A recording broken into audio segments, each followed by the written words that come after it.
Yeah.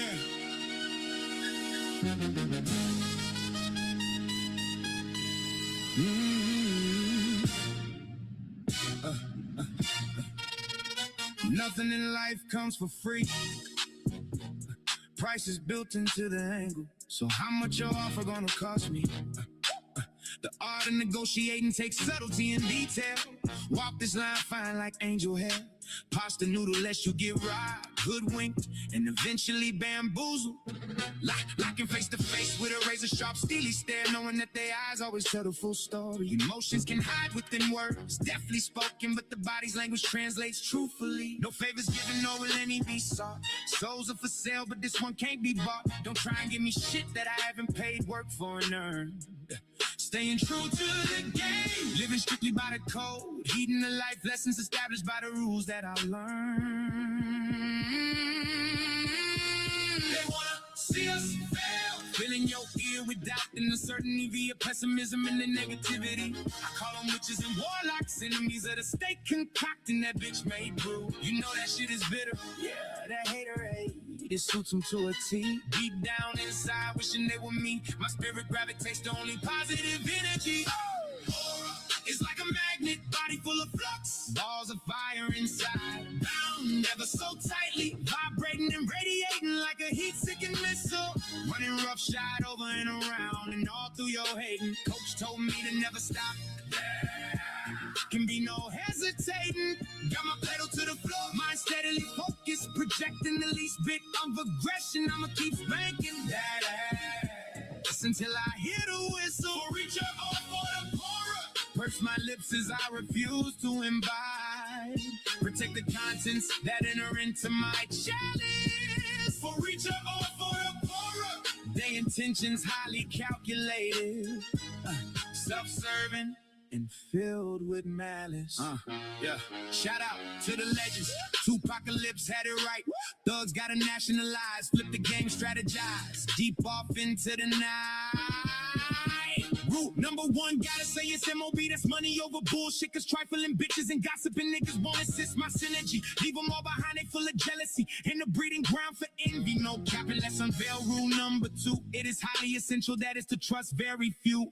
Keep your circle tight, they gon' try to infiltrate. Sending low-key ops, thirst trapping with fresh bait on a mission to subvert. Don't let your guard down, transmitters and sensors and embedded security system. Keep your radar on high alert, high alert. Priceless and vital are these jewels I'm just sharing with you too. Gotta figure out the rest, observing the life and actions of a select few. Stay away from all these haters, the crabs in a barrel.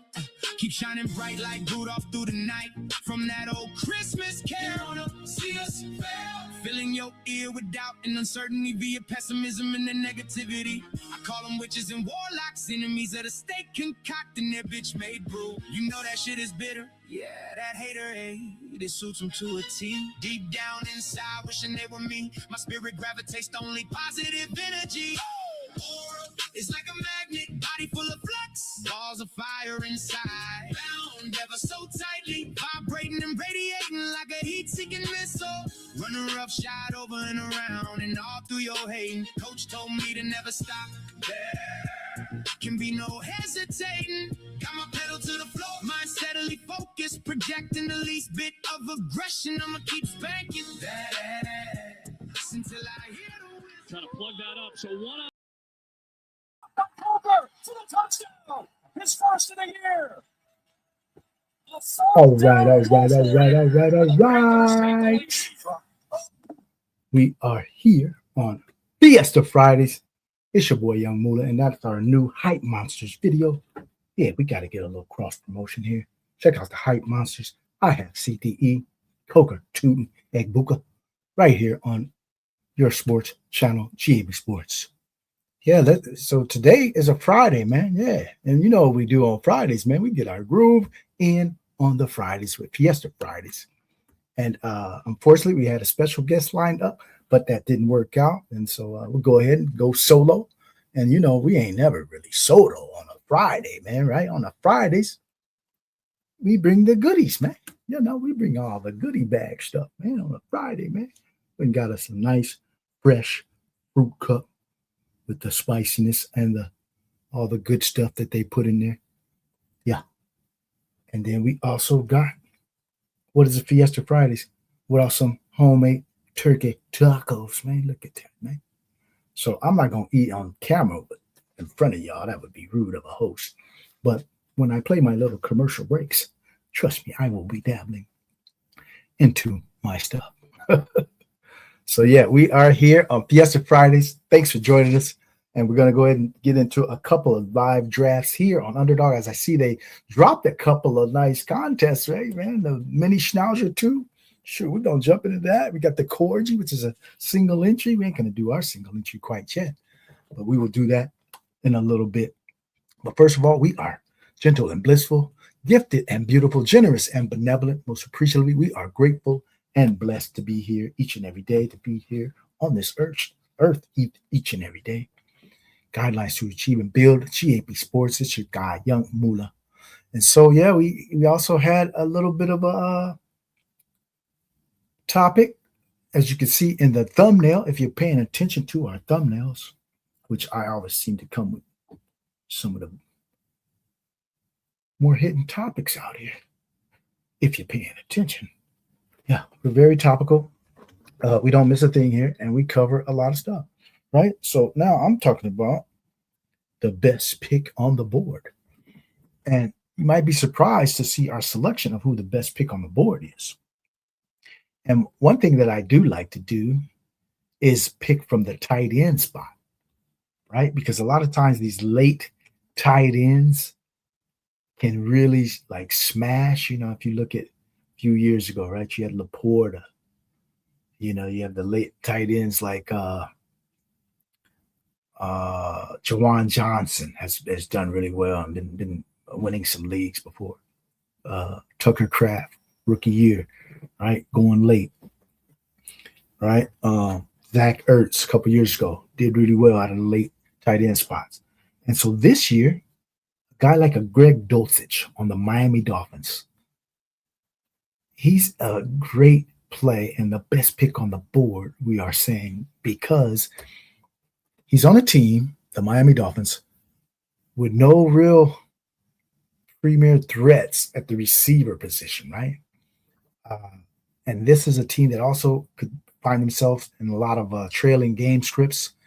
And so it wouldn't be shocking to me to see a guy like Dulcich lead this team in receiving, right? Like all season long. He can get the most yards, catches, touchdowns, all of that. And so that's putting him in a prime position to be this year's late tight end du jour. And he's coming in as my top pick on the board, the best pick, period, value-wise on the board. Greg Dulcich of the Miami Dolphins. And we walk it like we talk it here. There's no cap, no filler, no gimmicks.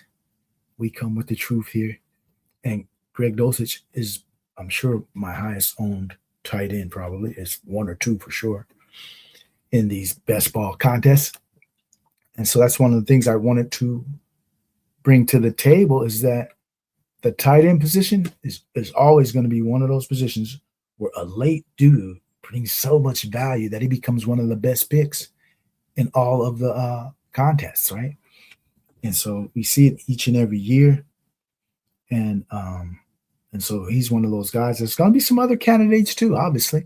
There's other candidates who will emerge, that you can't really see, but I've kind of spotted this one since day one. And we've been on the Greg Dulcich hype express since pre-draft.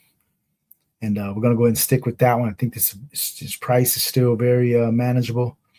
And the role should only increase or be very valuable all year long, when that they don't really have a premier receiver that can really dominate targets. So look for this opening. There's an opening also for these receivers, over there in Miami.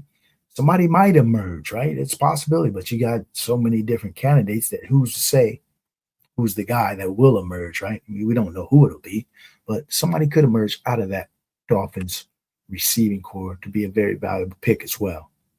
So don't discount the Miami Dolphins as one of those teams that can get busy this year. And so, yeah, we are here on Fiesta Fridays. We like to just get it amped up because I don't know about you, but a Friday afternoon on a hot summer day always gets me excited. And we always just come with this clip from one of our favorite movies to get the show started. I know you don't smoke weed. I know this. Noodles with no packet. Cereal with the canned milk, the powder milk, no milk. Waffles, no syrup. Jelly, no jelly. Nothing. Oh. It's Friday. You ain't got no job. And you ain't got shit to do. With the canned milk, with the powder milk. Waffles, no syrup. All right. It's Fiesta Fridays. Thank you for coming hang with your boy, Young Moolah. And we are going to go ahead and jump in the draft here shortly. We're going to get this out in front of you, our subscriber goal that we are in the midst of.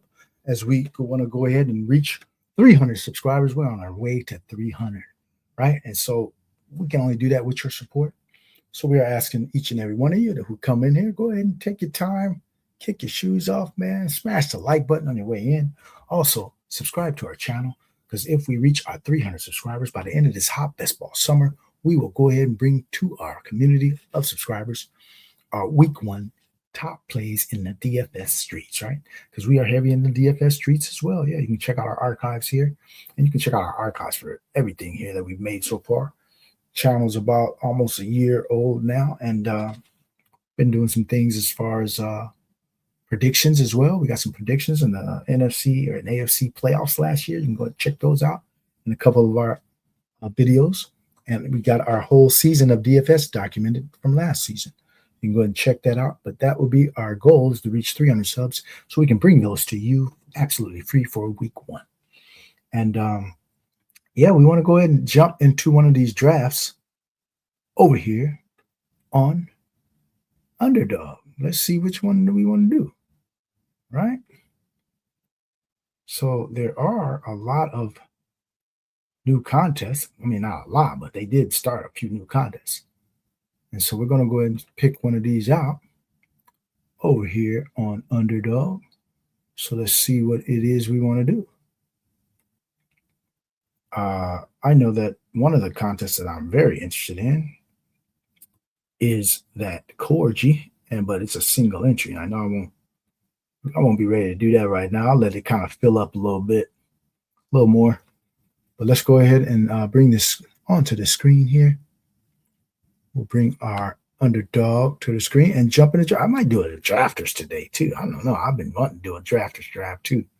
So we might go ahead and do one of those after we jump into this. We're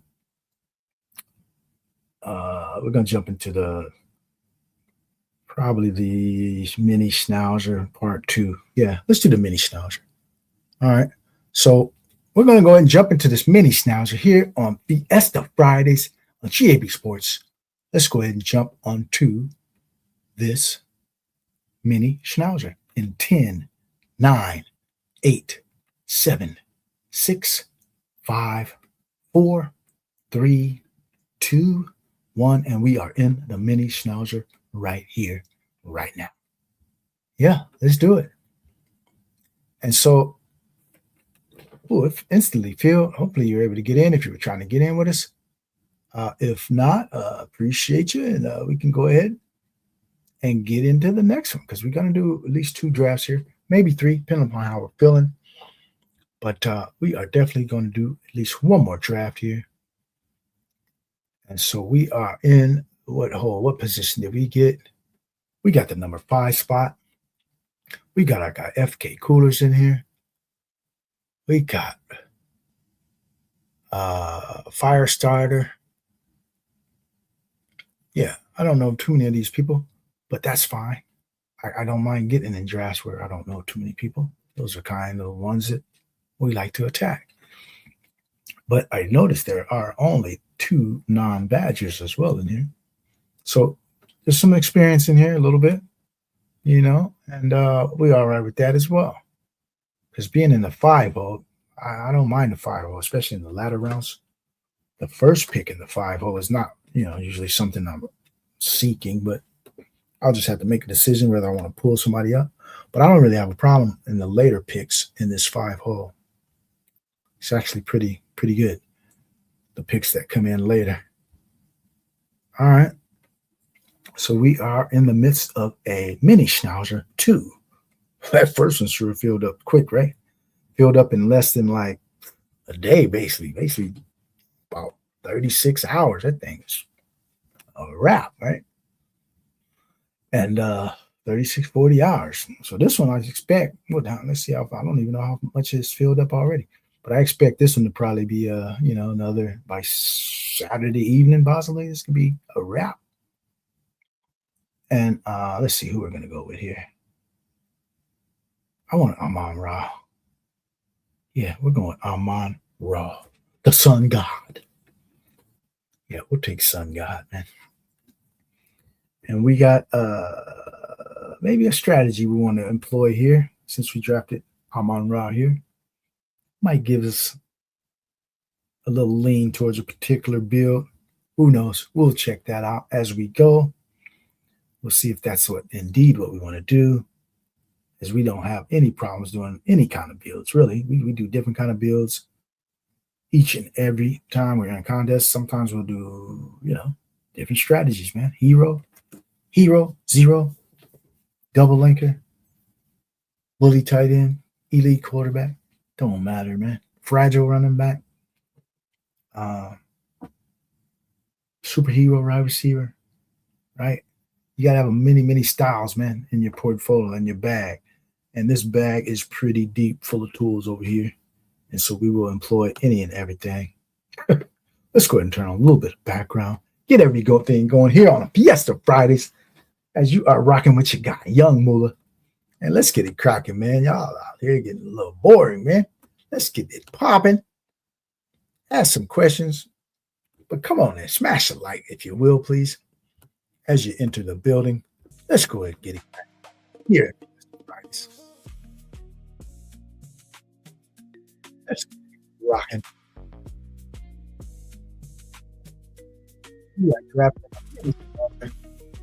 Here on this Friday, beautiful Friday afternoon, sunny side of California, West Coast, Full Life, GAB, Full Life. Best balling, full life. Fiesta Friday in full life. All right, yeah, let's see what we want to do here at this second pick. Should we do it? Man, go ahead, man. Do that thing. Do that thing. We going with Brock the Jock. Brock the Jock. B&B, Brock Bowers, Double B, Big Barrel, Boss Baller. We're going with Brock Bowers as our second pick. So we got Amon Ra St. Brown, Brock Bowers, 1-2 round. Let's see what we want to do here in the third. Oh my God. Don't tell me they already did it. They already did it. They already did it. Everybody's jumping. They're pulling dudes up because they don't want to get left out. They got the FOMO. They got the FOMO in 2026. It's FOMO season. Their bags are light. They didn't want to believe. They started reacting to all the hype, all the news, all the misleading news, all the gossip. Don't listen to gossipy men. Gossipy men is the worst creature on earth. Men should never gossip, right? Don't ever be out there gossiping about stuff, man. But they just wanted to listen. You listen to all that gossip about Malik Neighbors. Now you're trying to catch up. Yeah, it was just a bunch of gossip. He's not going to be ready, says who? The beat writer? The beat writers don't know shit about what's happening inside the medical rooms. You don't know nothing about that. So don't act like you do. Don't try to project when somebody's going to be ready or not. That is false information all the time. Never going to be true. All right, let's see what we're going to do here. We're rocking with JSN Jr., Amon Ra III. That'll be Emeka Egbuka. JSN Jr., Amon Ra III. Emeka Egbuka. Part of our CTE Hype Monsters, the video that we opened the show with. Go ahead and check it out here at GAB Sports. GAB Sports presents Hype Monsters with brand new music from yours truly as we rock on the ones and twos. Yeah, let's get this, man. But right now, we are rocking in this mini Schnauzer draft here on a Friday. And it's Fiesta Friday, man. You know how we do it. We come in on a Friday. We come in just showing you all the goodies that we got. Big old cup of fruit with the tahini and the chamoy. Shout out. We embrace all the cultures here. Shout out especially to our Latino brothers and sisters here in California. Without you, California is not the same. So we appreciate our Latino brothers and sisters who have been here longer than many people, right, in America. Don't act like they just got here. So embrace everybody who's in America, man. As long as you're contributing and you ain't out here taking and stealing and robbing and killing, as long as you're out there doing something positive, man, do your thing. Yeah, let's get busy. As we will go ahead and come up here in the fourth round. Let's see what we want to do in the fourth. We got a 0-0-2-1 start. And let's see what else we got. Oh man, is that guy gonna slide to me? He might. What's our guy FK Coolers doing? Because I'm ahead of you in the even rounds. He's going with the potential 0. Yeah. And I got a potential 0. So let's see who's going to zero it out. Are either of us going to zero it out? Who knows? Let's see who blinks first. It might be me, depending upon the value that's here. I can see something sliding my way looking pretty good. There's a few things sliding this way that look pretty darn good, man. They all look pretty darn good. And let's see what happens as we are next up. Oh man, that was a good pick by Belek. Belek got Travis Achan super duper late. Oh. We are elated to get this one. Yeah, we're elated to get this one from the Jets. Jets.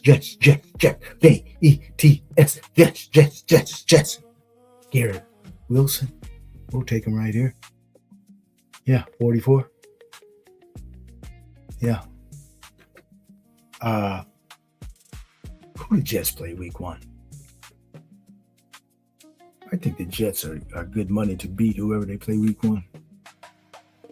Money line. Let me see who's on the schedule first before I say money line. If it's Buffalo, take that back. Okay. But anybody outside of Buffalo, Jets, money line. Week 1. Let's see how they get in training camp though. These are just, don't take that and run with it. But I'm just giving you a heads up that I'm looking into the Jets week 1. Looking into the Jets. It's a possibility. Oh man, we're going to get another faller. We're getting all the fallers. What are y'all doing on these streets? Thank y'all. Let's see who else is about to fall my way. Somebody is coming that I want. I know it. I can feel it. I can taste it. I can taste it just like I'm about to taste this fruit and this delicious turkey taco over here on Fiesta Fridays. Thank you for joining us on Fiesta Fridays. Come on, man. Kick your shoes off. Go ahead and, oh, yeah. Let's do this. All right. FK Coolers, what you doing? You blink? You blink? Oh, I got him to blink. I'm the only one doing the 0 RB. I'm the only one doing the 0 RB. All right. Let's see what happens. Win, lose, or draw. We are doing the 0 RB. It looks like. it's probably in effect. It's no doubt going down the 0 RB. We got 0, 0, 4, 1 through 5 rounds. Yeah. We ain't blinking. We always believing. And so let's go ahead and see how this shakes out. On Fiesta Fridays, smash the like button as you come on in and enter the building. Appreciate you for rocking with your guy, YUUNGMOOLAHH, here as we do it. You know what time it is. And you know what day it is, don't you? It's that special time of the week where we get I down. know you don't smoke weed. I know this. Noodles with no packing, cereal with the canned murk, the powder murk, no murk, waffles, no syrup, jelly, no jelly, nothing. It's just Friday. You ain't got no job. And you ain't got shit to do. With the canned murk, with the powder murk, waffles, no syrup. All right. We are rocking into the 6th round. I got a pick coming up. I'll go ahead and check in with the chat as I smash this next pick here. Let's see what we got. Let me fill up the queue. We got a couple of guys available. Who we like. Right here. They are still available.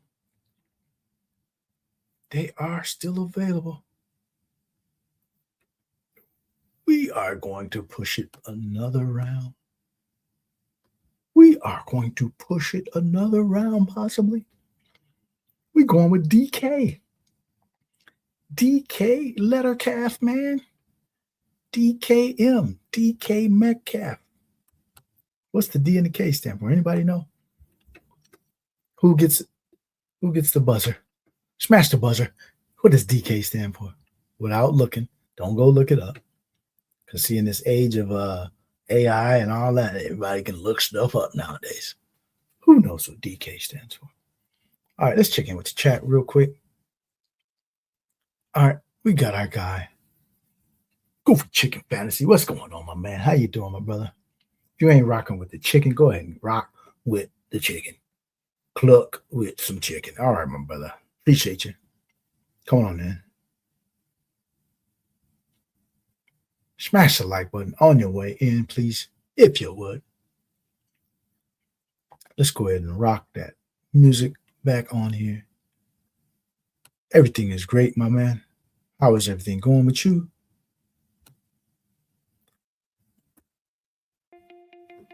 Yep. We are up in 3 picks, and we are rocking. Hey, yeah, happy Friday, my man. Happy Friday to you. Yeah, we are having a good one, man. It's all good over here. And we are doing our thing here on a Fiesta Friday. Appreciate you all coming on in there. And yeah, we are in a mini schnauzer. And through 6 rounds, we don't have a running back. I see they trying to eat them all up. They trying to force me to take one. And guess what? We might not still do it, man. We might still rock what we doing. We are. We're going to take one of y'all quarterbacks. A quarterback who we like, who spreads the ball around. That's why we can take him without a stack so far. We rocking with Justin Herbert. Yeah. We're going to rock Justin Herbert with these 5 receivers and 1 tight end. Yeah. Why? Because we know how to do some things around here. What do we know how to do? We know how to do this. I tell you what. We know how to do this. All right. And we'll go with Rodgers right here. Hell no, we ain't taking Rodgers. I'm going to risk it biscuit, man. We're going to risk it biscuit. See how long we can go with this 1 quarterback build so far.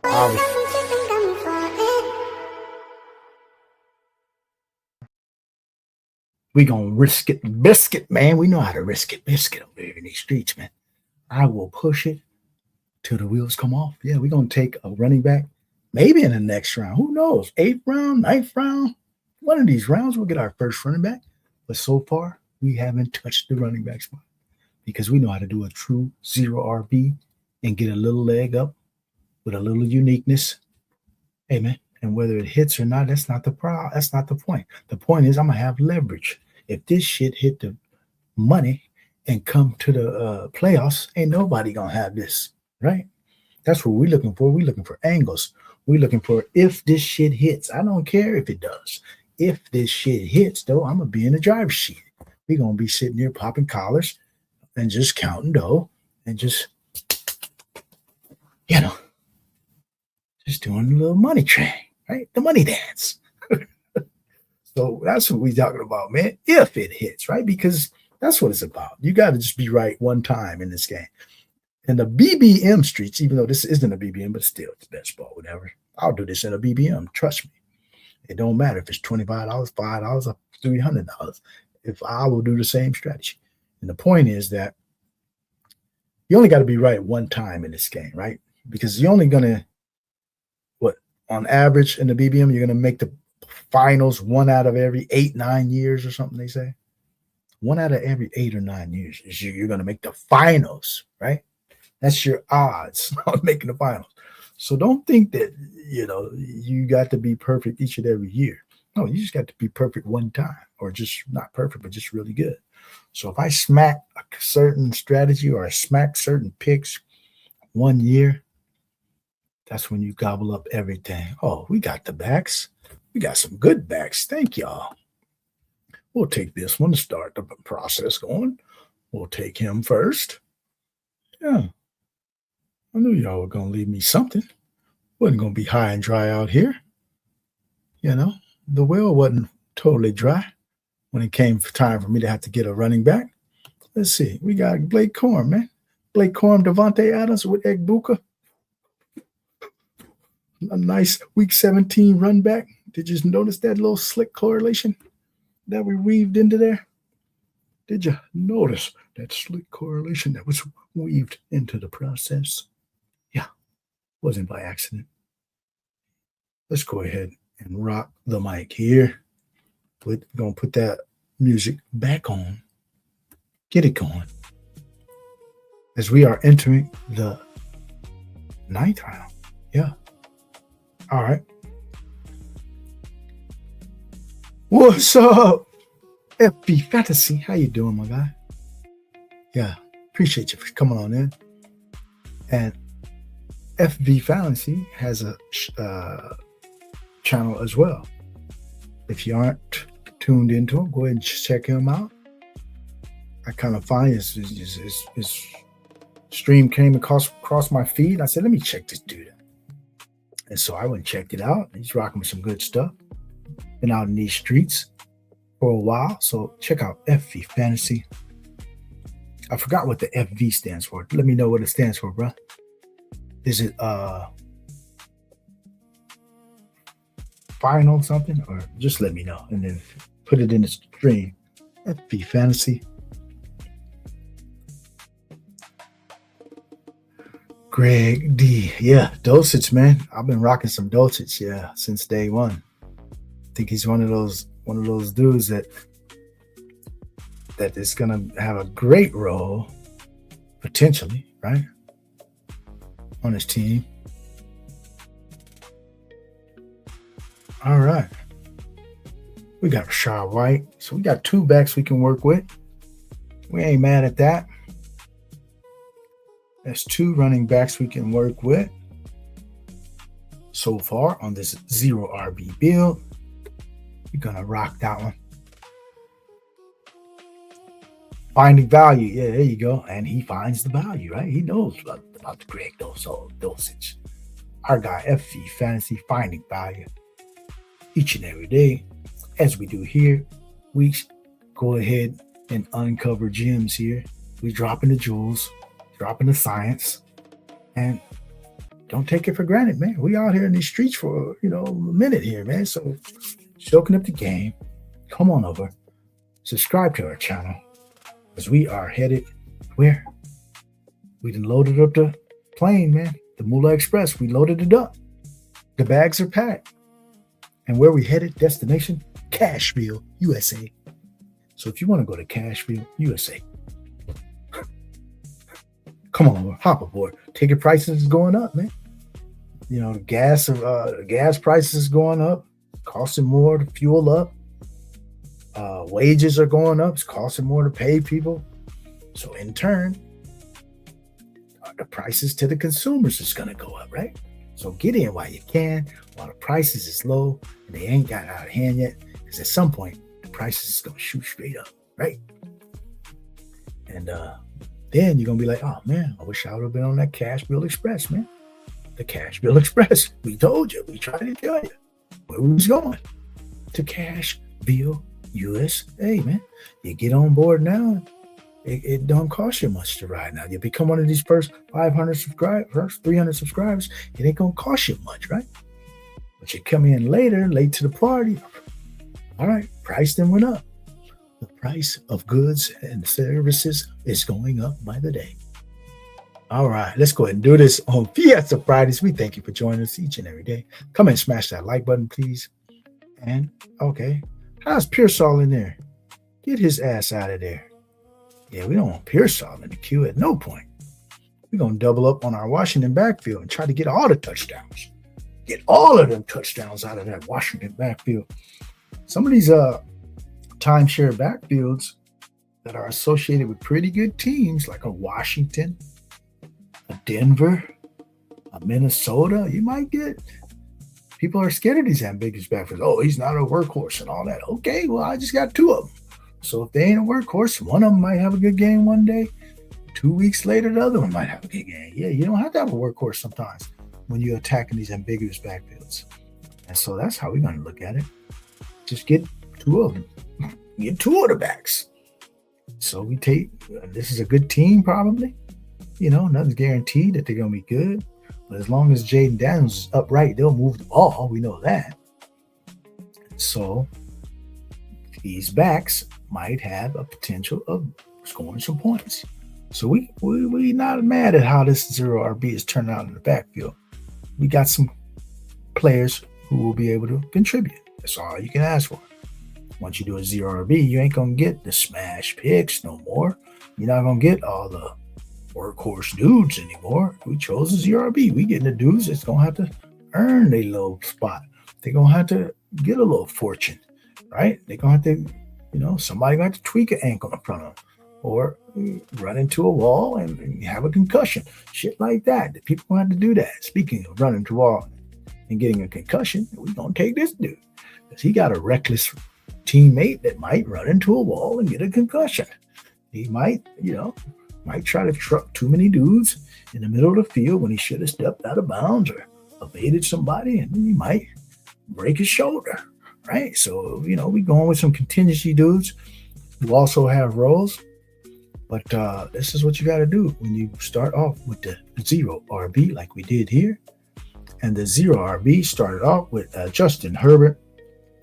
We got Blake Corn, Rashad White, and Jacoby Carson-Merritt. We go ahead and locked up that backfield. And we got Tyrone Tracy, a backup who has a role and some contingency power. But then look at that receiver room right there. We got Amon-Ra St. Brown, Emeka Egbuka, Amon-Ra St. Brown Jr., JSN Jr. And then we got Garrett Wilson on a little bit of a slide. We'll take that dip every time. Then we went with another guy who had a little bit of a dip, Devontae Adams, and we got DK Metcalf. In the middle of all that, we somehow got Brock Bowers, the number one starter tight end. Yeah, don't try to think these other dudes are as good as Brock Bowers. They are not. So go ahead and wish as you may to think that Colston Loveland's of the world, Trey McBride's of the world, I don't care what you did last year, Tyler Warren's of the world, you ain't Brock Bowers. No. This is the best tight end, a prospect probably, maybe ever, but at least in the last 15, 20 plus years, he's a number one stunner. His ceiling is what McBride did last year. That's what he can do this year, health permitting. So they ain't Brock. They're good. I like Loveland. He ain't Brock. Yeah, I like McBride. He ain't Brock. I like Tyler Warren. He ain't broke. So I'm paying the price. I pay the cost to be the boss. So we roll up with some Brock Bowers in heavy rotation. Oh, we got another dude. He got a roll. He got a roll too, man. Woody Marks got a roll. Don't think he don't have a roll. So yeah, this 0 is working out fine. We got about 5 SPACs that got rolls. That's all I can ask for. Yeah, they got a roll. And so we gonna rock it like that, man. Dudes with a roll. That's all you can ask for. Okay. Let's see who we want to pair. We want to start pairing some dudes up.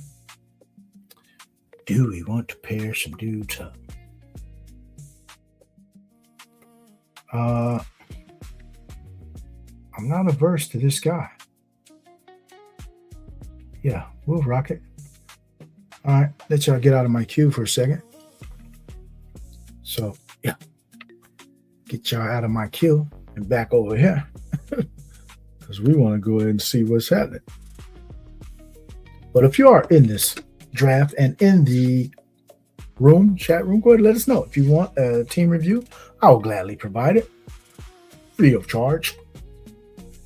But again, the price is going to go up. It's free of charge right now. The price of goods and services is leveling out, but it's going up. So get in while you can.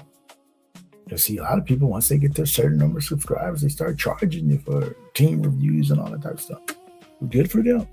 But here at GAB Sports, it ain't going to cost you nothing right now. So go ahead and get in while you can. Let me know you're in the chat and you're in this draft and you get a team review. Let's do it. All right, so we are, do we want to do that? I don't know if we want to do that. Don't know if we want to do that. Oh, we like this dude. Another one of those dudes, ambiguous backfields, who might just come on at some point, right? And one of these backfields is going to consolidate. We don't know which one. That's why I tag multiple ones. One of these backfields out here will consolidate at some point over the course of the season, right? Ready to head over to Cashville, man. Yeah, let's do it.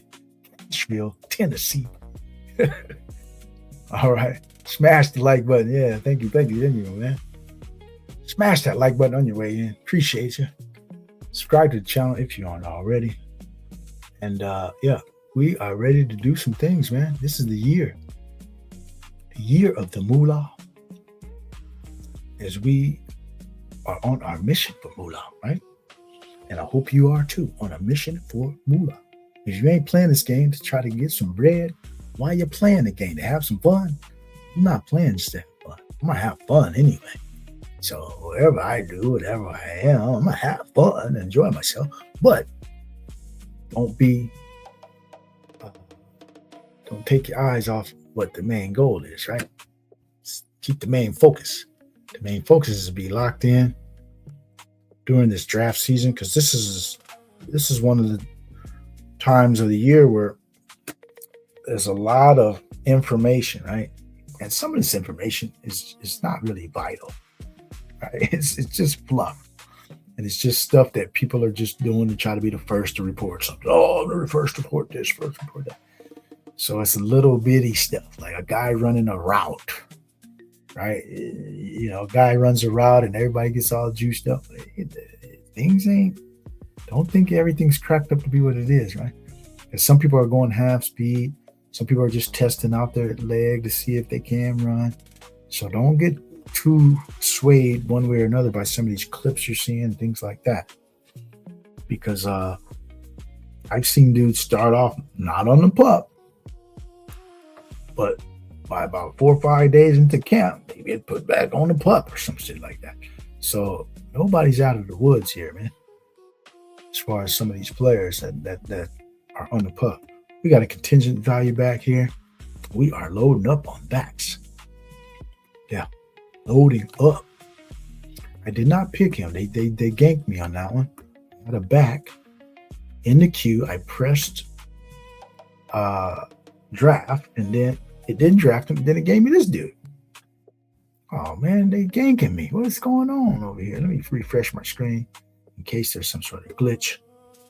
I did not pick him.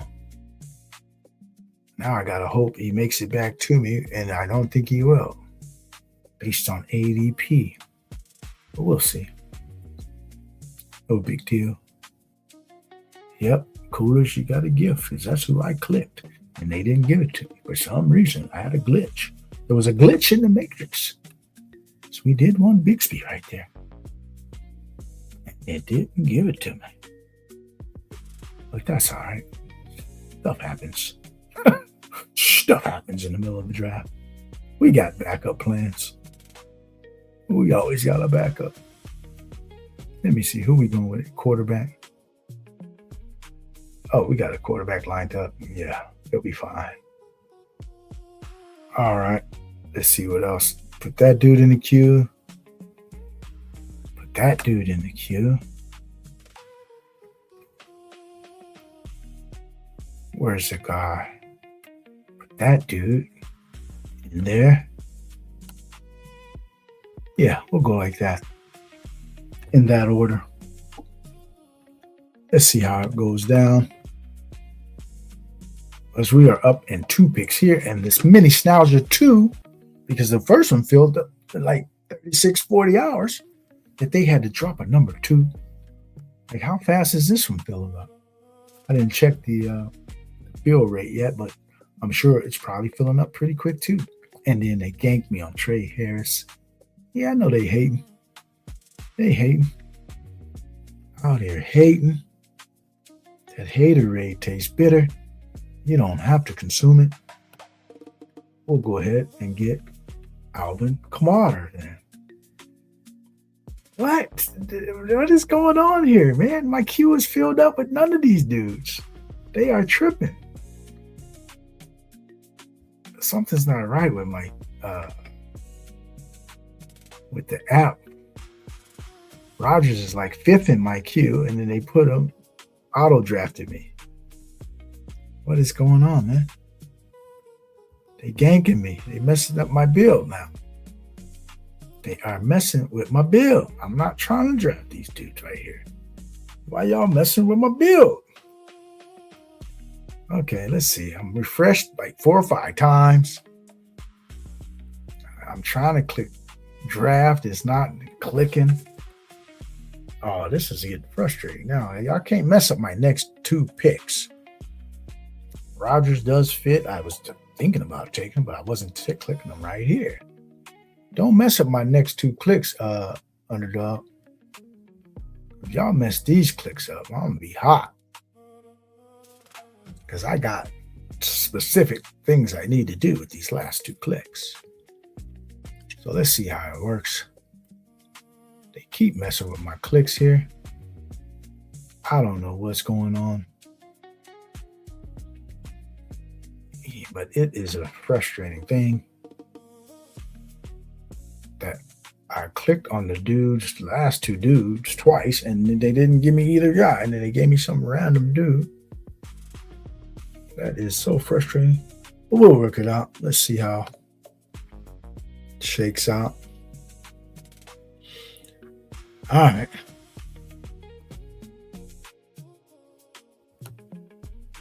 Let's see. All right, I'm going to order it like this. Now let me refresh. Make sure it's the same order that I just put in. It's the same order that I just put in, so it should be up to date. Now, they better not. Now, if I click this time, they better let me get the click in. What are y'all doing over here with the app? Man, y'all harming me. Y'all are harming me, Underdog. Don't harm me. I don't bring you no harm. Don't bring me any harm. All right, let's see who we got here. We got it lined up.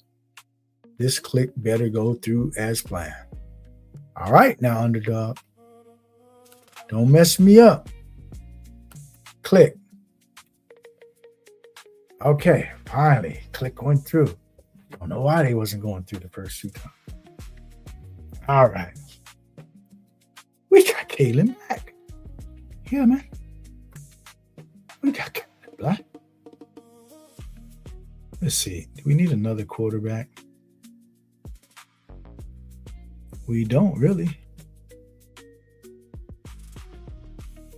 We don't really need another quarterback. Do we?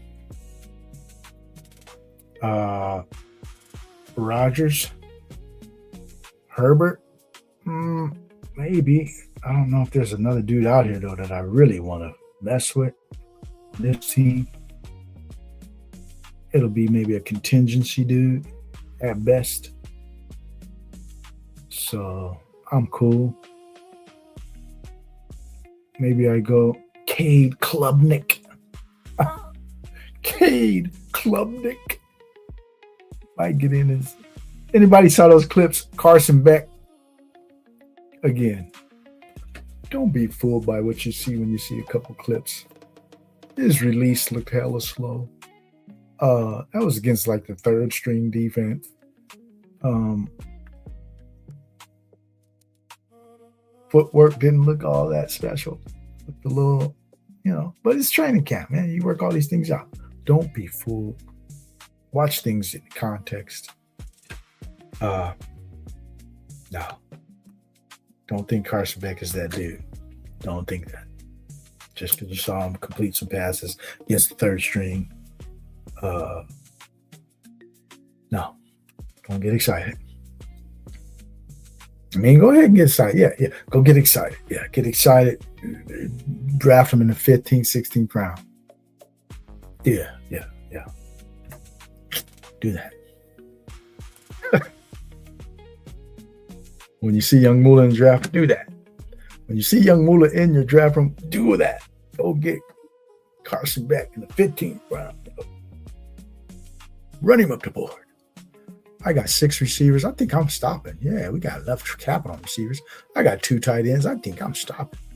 Let's see what we want to do with these last 2 picks. Let me see what's looking at the quarterback spot. Is there anybody? There is a guy with a lot of upside who we might like right here. And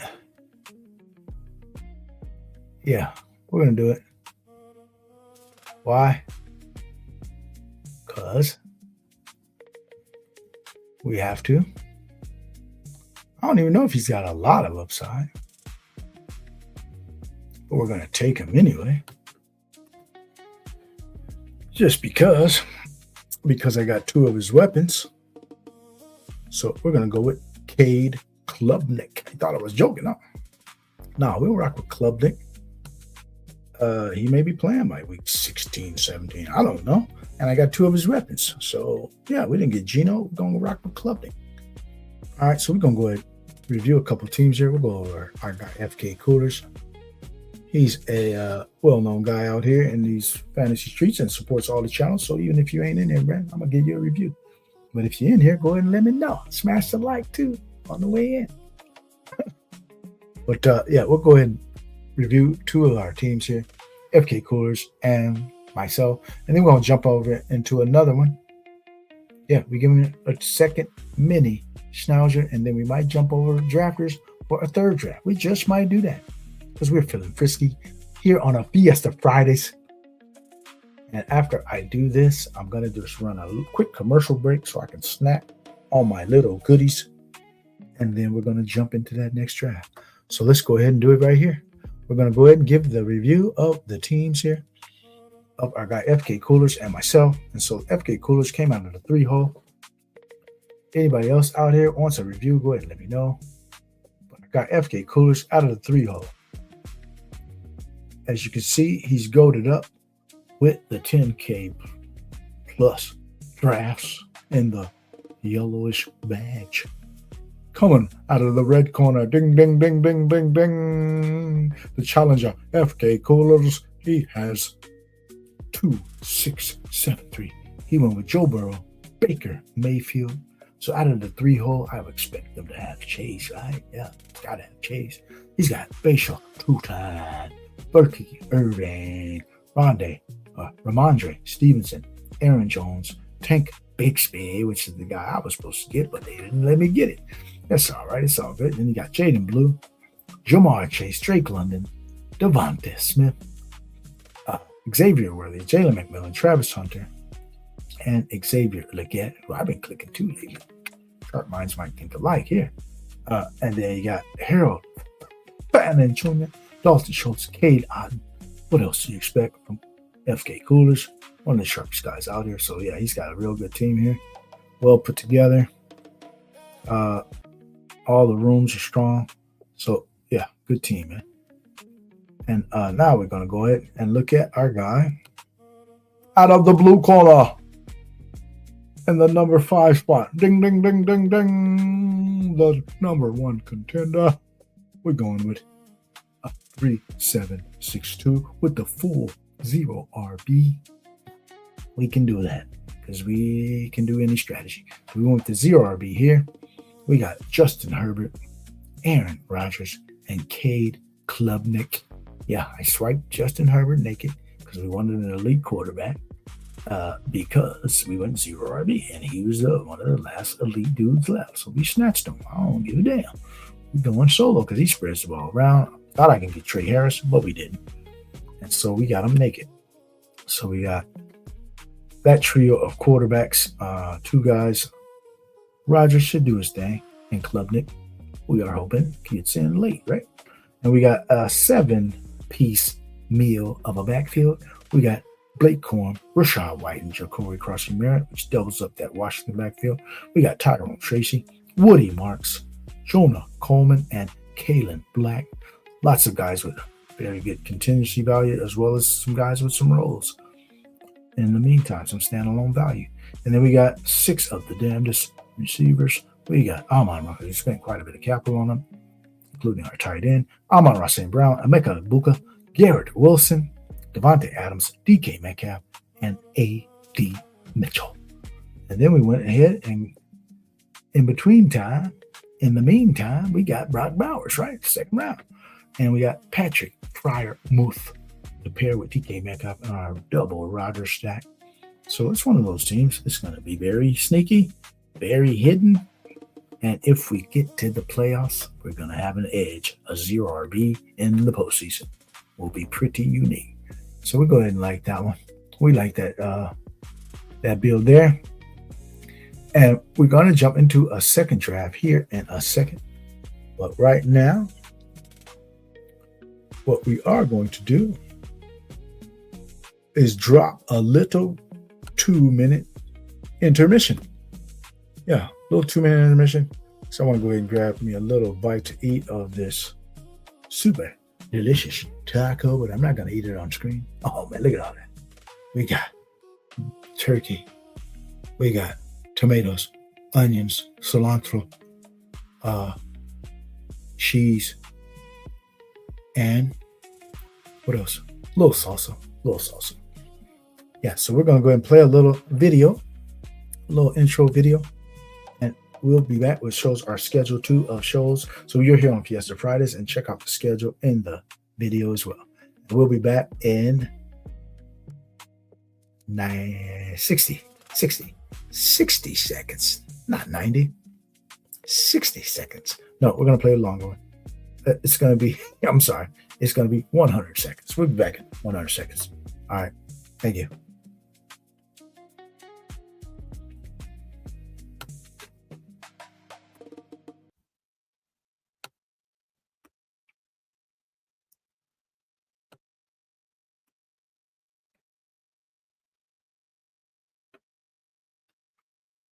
My screen shrinking. All right. Don't know why my screen shrunk. We'll see. We'll bring it back.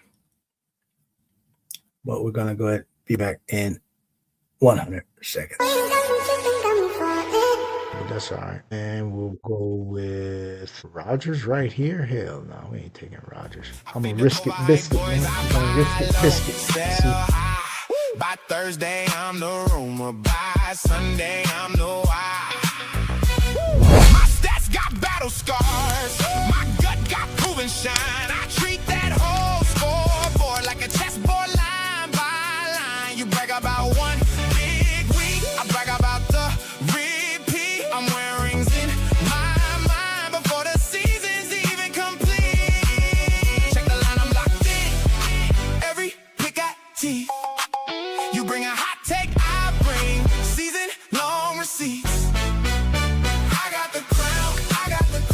Draft day, I run this town. Stack my wins, cash my clouds. Say my name when lights go out. I got the crown. Your whole league know who's around. I call shots, I don't shout. Say my name when lights go out. Tell 'em I'm built for the long game. Cold hand, sharp eye. I don't need a lucky bounce, I make my own sky.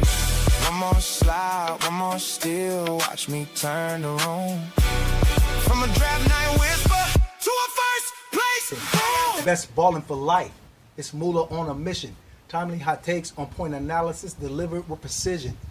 Setting rules to this game, invoking martial law, going all out. We don't stop. Win, lose, or draw.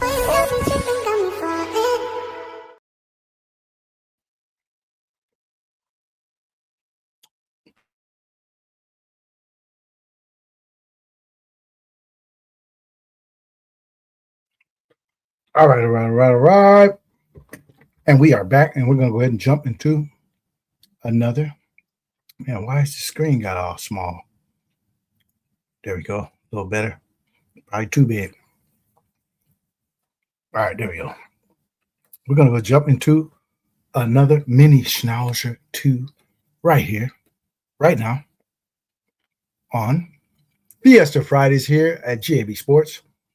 Let's go ahead and do this like Brutus. So we're going to go give you a countdown right here, right now. Thanks for that little intermission, bearing with us. And so let's do it, man. We got 10, 9, 8, 7. We are jumping into a mini Schnauzer 2. 5, 4, 3, 2, 1. We are in the mini Schnauzer 2 right now. Let's see, is still waiting for 4-3. If you would go ahead and get in, appreciate it. If you didn't make it, sorry, but maybe you can get in the next one. We might do a third draft. It might be a drafters, but we might do one. It might be a drafters. The drafters has a nice little mini contest too. Appreciate it. Yeah, I don't think I've done anything on drafters yet. I got some pre-draft stuff over there already, but post-draft, I don't think I've entered a contest, but we will get into one. Well, we got the number 2 pick. Oh, yeah. We got the number 2 pick. King Kelce. Oh, don't know any of these people. I think I seen VDZA earlier today. He was in one of my drafts. We got Pam Lanye. Yeah, I seen them all over. They got 100,000 drafts. So, you know, they be all in the daily streets. That's why I see them, baby. So let's go. Welcome to the room, Pam Lanye. If you're out here, go ahead and let us know, man. We'll give you a team review. If you want to creep, that's all right. Just go ahead and creep in, smash that like button, and subscribe to the channel. But yeah, I'm glad you're on the other side, my man. So you can control that side. I'll control this side, right? You handle that side. I'll handle this side.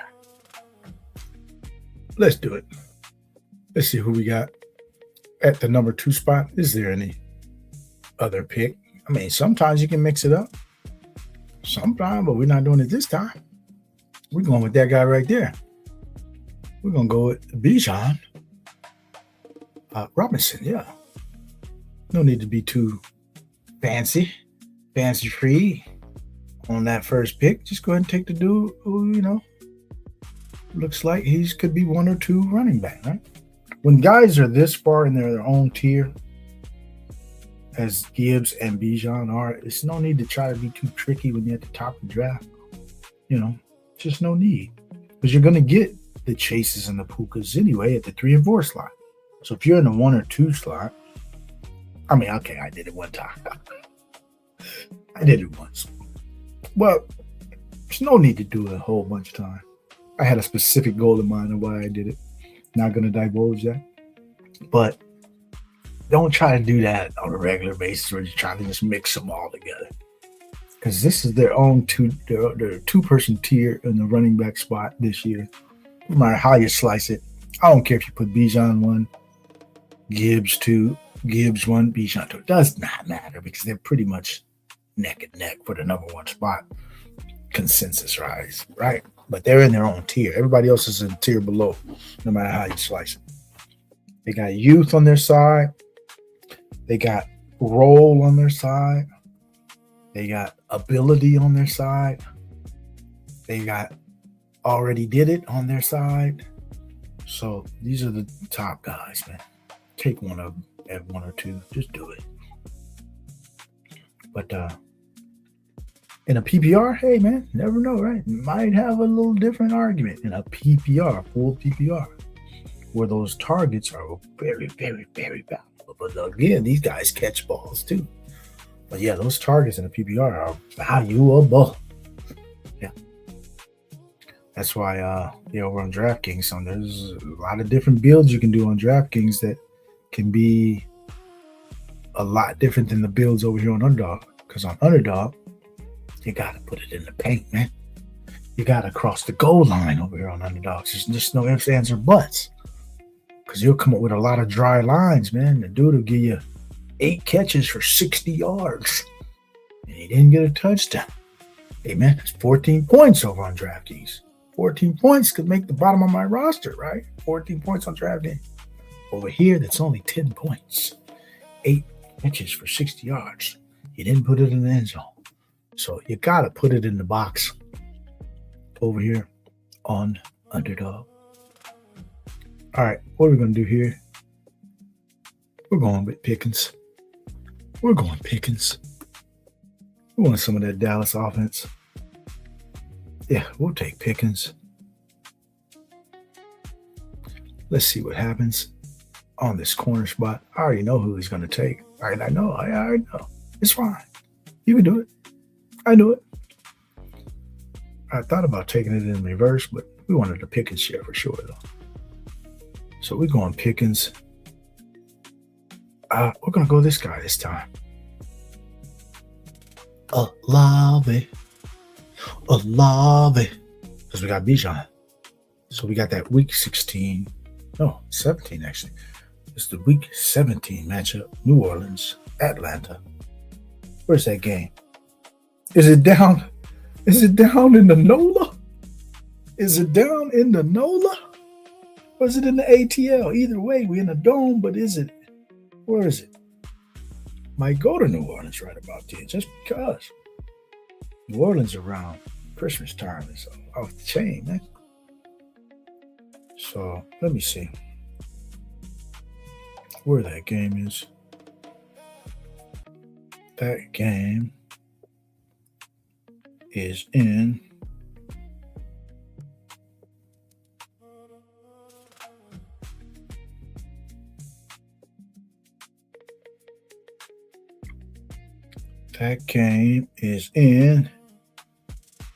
and pull up my trusty schedule. It's in the ATL. It's in the ATL, baby. The dirty. Yeah, so that game would be very interesting. But yeah, on Underdog, man, you got to put it in the box. You got to score touchdowns. Yeah, because when you score touchdowns, guess what? We get the fever. Makes us want to do a little bit of this.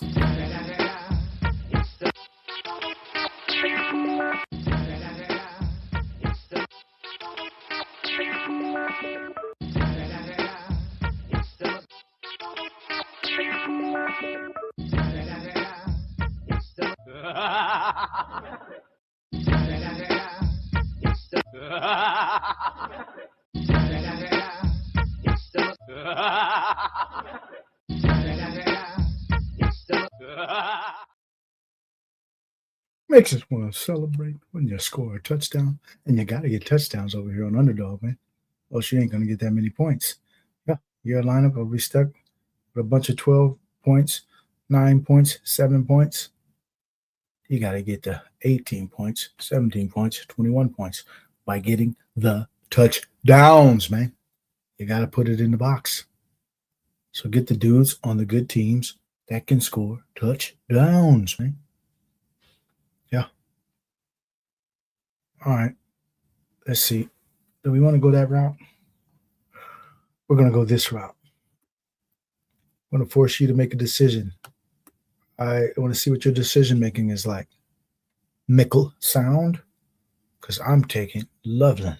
Let me see what your decision making is like, because I got 2 dudes in my queue. Let's see if you take them both. Don't think you will, but we'll see. If you do, nope, you didn't. Okay. So let's see what I want to do, because I think I know what I want to do. I think I know what I'm going to do. I'm just going to take one of these dudes that you don't take. If you take one of them, and you didn't. So now let's see which one do I want to take. We ain't changing nothing. We've been on the front of this train since the beginning. The Young Moolah Express is rocking with Bashal Tootin'. Yeah, we are rocking the Tootin' Express.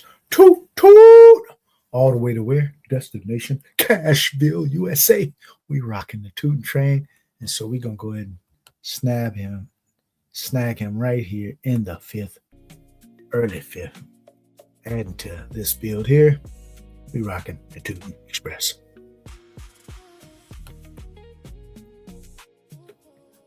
Oh, you with us? All right. Our guy, King Kelce. All right. Let's go, buddy. Yo, you in this draft, right? Yeah, you in the 3 hole. You right next to me. Oh, man. Yeah, I was going to take Tootin' or Demo, so you got Demo too. Yeah, it was one or the other. I'll probably mix it up and get a few more Demos next time. But, because I like Demo too. Yep. All right. I got King Kelce. Thanks for joining us. Appreciate you, man, coming on in, letting me know you're in. We'll go ahead and give you a team review after this draft, man. Yeah. Appreciate you. Smash that like, if you would, please. I got Npam Lanye. I want to know the origin of that name. I used to say it was Napalm or something, but it's not Napalm. It's Npam Lanye. I want to know the origin of that. So if you're in here, Npam Lanye, let us know, man. We like to know what's behind that name. Because I see you everywhere in these streets, man. And all the battle royals and all the dailies. You got 100,000 drafts, so we know you out here. And doesn't mean they play a lot of best ball just because they got that bad. Okay, that could be all dailies for all I know. I don't know. But I seen you in some of these streets, best ball streets too. So, but what's the real origin of that name? I'm curious to know. If you don't mind, explain it. All right, so we are in the 6th round of our mini schnauzer. This is the second mini schnauzer we did today. Yep. The second mini schnauzer of the day. And we might just jump into a third on drafters. I think I'm going to do a drafters. If I do a third, it will be a drafters. Let me see what drafters is even looking like right now. I haven't even streamed on drafters yet. I hope I know what to do over there. But yeah, we'll do a drafters from there. Let me go ahead and get it already loaded up. Okay, I'm already loaded up. Drafters, $3 mini 3. Yeah, I think that's what I'm going to do. The $3 mini 3 over on drafters will be our next draft. As we are rocking on a Friday, Fiesta Fridays. We're up in 2 picks here in the 6th round of this mini schnauzer. Here on GAB Sports, man. Appreciate you all joining us. And let me see if we can look at our build here. We got 2-2-1, a 2-2-1. Let's see. All right. I think I might have to do this because I got Bashal Tootin'. We can rock this guy for that correlation. We're going to rock this guy. Pick 71. We'll take a Jay Daniels share. We got Pt.2 for our Week 17 run back. We got George Pickens for our divisional correlation there. And who else does Washington play in the playoffs? They play Atlanta. Hey, when you know it. We got Bijan Robinson, Week 15. And they got Minnesota and Jacksonville. So we got correlation already built in into a couple of games for our playoffs with that Jaden Daniels pick right there. Woo, you are getting a value on Burrow, my man. Because I can't take him right here. I got to go with this guy. I'm going with DK. Darnell Keith. Oh, I'm just making that up. Dakai. It's kind of something like that. DK. Not Dakai, but it's on the along those lines somehow. Something like that. Maybe. Possibly. Maybe I'm just making it up. I don't know. But yeah. Let's see. We got a 1, 2, 2, 1. A 1, 2, 3, 1. Through 6, 7 rounds. A 1, 2, 3, 1 through 7. All right, let's see what the board looks like. We are in the middle of the 7th round. I got King Kelce has a 1, 2, 3, 1. YUUNGMOOLAHH has a 1, 2, 3, 1. In the middle, Jaloon has a 1, 2, 3, 1. Ryan M has a 1, 2, 3, 1. Hot and Dirty got a 1, 2, 3, 0. He could possibly go 1, 2, 3, 1 as well. No, it's not because they took Kraft already. Yeah, so it's a lot of similar builds out here. But the first 8, 9 rounds is all kind of, nothing exotic or anything or nothing unusual. Rounds 10 through 18 is where the contests are won. That's going to separate the great teams from the good teams. The average teams from the special teams. It's those last half of the draft picks, those ones, because you got to get some smashers out there. Because everybody's gonna mix in a few smash picks in these first 8 rounds. We all gonna have 3, 4 good smash picks minimum, right? But now through 10th through 18th round, can you add another 4 smash picks, 3 smash picks, 1 special league winning pick? Can you add those to the roster now? And that's where the research and the takes and your information, you got to put all that together now in these last 10th through 18th rounds and come up with those good combinations, those guys who can just emerge this year, who could be kind of under the radar. They could be overlooked.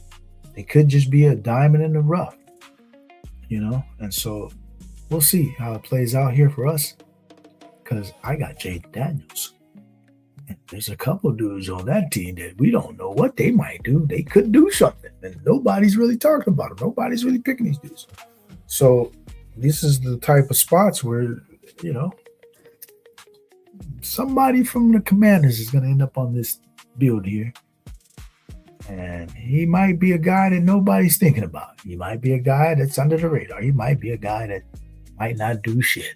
Who knows? There's a range of outcomes, but they're going to end up on this roster. Why? Because you got to be willing to do something a little different sometimes. Because we don't know, right? They showing clips of Luke McCaffrey catching balls against in practice right here. Luke McCaffrey, yeah, he might catch some touchdowns this year. We don't know. Luke McCaffrey might just do that. Oh, but we taking this dude at this value. Yeah, we'll take a Godwin share. Give us some more of that NFC South correlation that we have with going on with Bijan, Olave, and now our guy Godwin, NFC South. And so one pick away here. We do like a couple of these picks. Don't take them. You did not. getting a little more interested in this guy. And so I'm going to add him to this roster right here. One Michael Wilson. Yeah, that clip, I mean, I don't overreact to stuff, but I do got to acknowledge what I see. In that clip of Marvin Harrison did not look too great. It just didn't. He looked a little different from the last few years. Different as in a little heavy. I was like, why did he put on so much weight and muscle mass? And I think it's a psychological thing. He took a lot of flack for not fighting for the ball, not winning a lot of those 50-50 balls. So he's just, let me go get buffer and stronger. Right? Muscle man. And then in the process, he put on about 15 pounds, it looks like. That's not always a good thing, because if you're coming out of breaks too slow, if you don't have that burst off the line to be able to get off the jam, if you don't have that gear to get up the field, if you can't separate because you got a little too much weight, you can't a little too much baggage, you aren't coming out of your breaks very fast, that's not good for a dude. Just because you want to try to catch some 50-50 balls. Yeah, so I'm not too excited right now on the way Marvin Harrison looks. And on the other side of the coin, the other dude looks like ready, right? Michael Wilson looks like he's fit. Looks like he's pretty fast. Looks like he's pretty focused. Fit, fast, focused.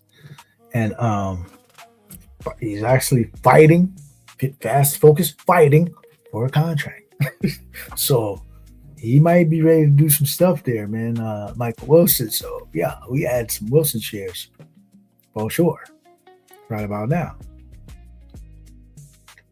And not opposed to him. I wouldn't put it past him that he could possibly be better than Harrison. And what I'm saying is, I've seen this happen several times. You know, J.J. Stokes drafted in the first round. Guess who was drafted in the third round that same year? Guy named Terrell Owens.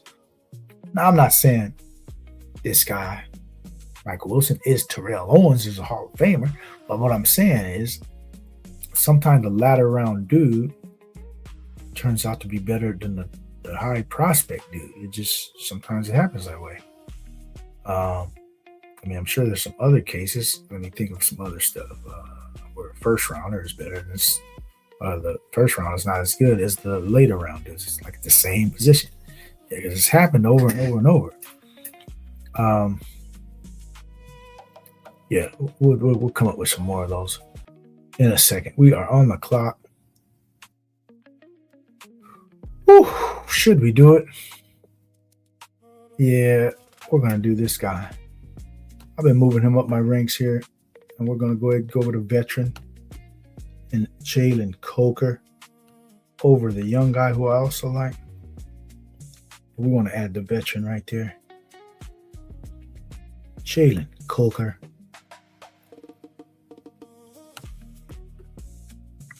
Because I believe we'll be able to get one of these guys, right?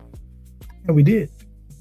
We wanted one of the quarterbacks, either Baker or Shuck, and we'll go ahead and take Shuck because we have Olave.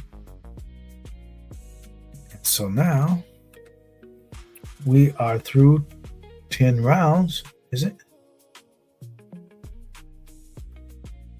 Oh, we through 11. Yeah, we're through 11 rounds. We got a 2-2-6-1 with 2 quarterbacks, 2 running backs, 6 receivers, and 1 tight end. So we're very fragile in the running back spot right now. But if you saw our last build, we don't worry about that too much. It's just a different piece to add to the portfolio, you know, different lineup. So all your lineups, all my lineups don't look the same. I'm not going to have the same structure every time. I'm going to use certain amounts of draft capital. I'm going to allocate a little differently. It's just how I operate. I don't try to say, oh, I got to have this much capital allocated to the running backs early first 8 rounds, this much to the receiver. I don't do all that. It's just all about having different ingredients, diversifying the portfolio, as they will always tell you, the financial analysts out there. That's not always true either. Don't always think you have to diversify. You can be totally focused on just, hey, give me about 4 different stocks. This one. And then they all take off. You ain't got to worry about having all these mutual funds. That's a whole other topic. If you want to go ahead and have a diversified portfolio in best ball, though, I think that's going to serve you better if you're doing any kind of volume. When I say any kind of volume, I only have about 300, probably 300, 350 this year. I had 380 last year. So I don't do massive volume, but I do enough to where I know I still should diversify. So I diversify my 380, 400 lineups, 350, 400 lineups. I'm going to diversify them because I'm shooting for 0.005% outcomes. When I say 0.005% outcomes, I'm talking about where you finish, right? It's all about where you finish. If you have an outcome that gives you in the top 10 out of 600,000 people, you got a 0.005% outcome. That's where you landed. You know, it's not a 1% finish. That's a 0.005% finish. So it's not all about, oh yeah, you didn't go up against all those players. So yeah, I know I didn't, but still, that's where I ended up. 15th place out of 650,000.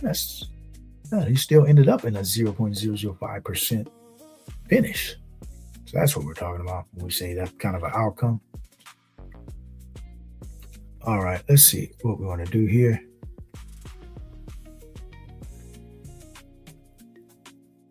All right. As I got King Kelce is on the clock here. He's got a 1.361. We're kind of battling for some of the same stuff, man. All right, I'll go ahead and take this guy. Since we do have a little bit of a correlation for Pittsburgh, we'll take Tajay Spears. Let's see. So we got Bijan, Bashal, Spears. Okay. I think I want to correlate that one too. Yeah, we'll do that.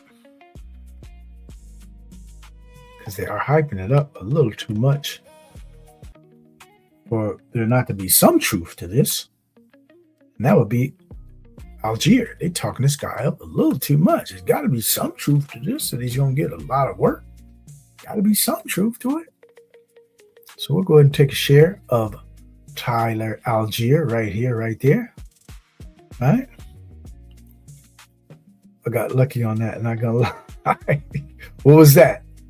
Let's see what you got lucky on.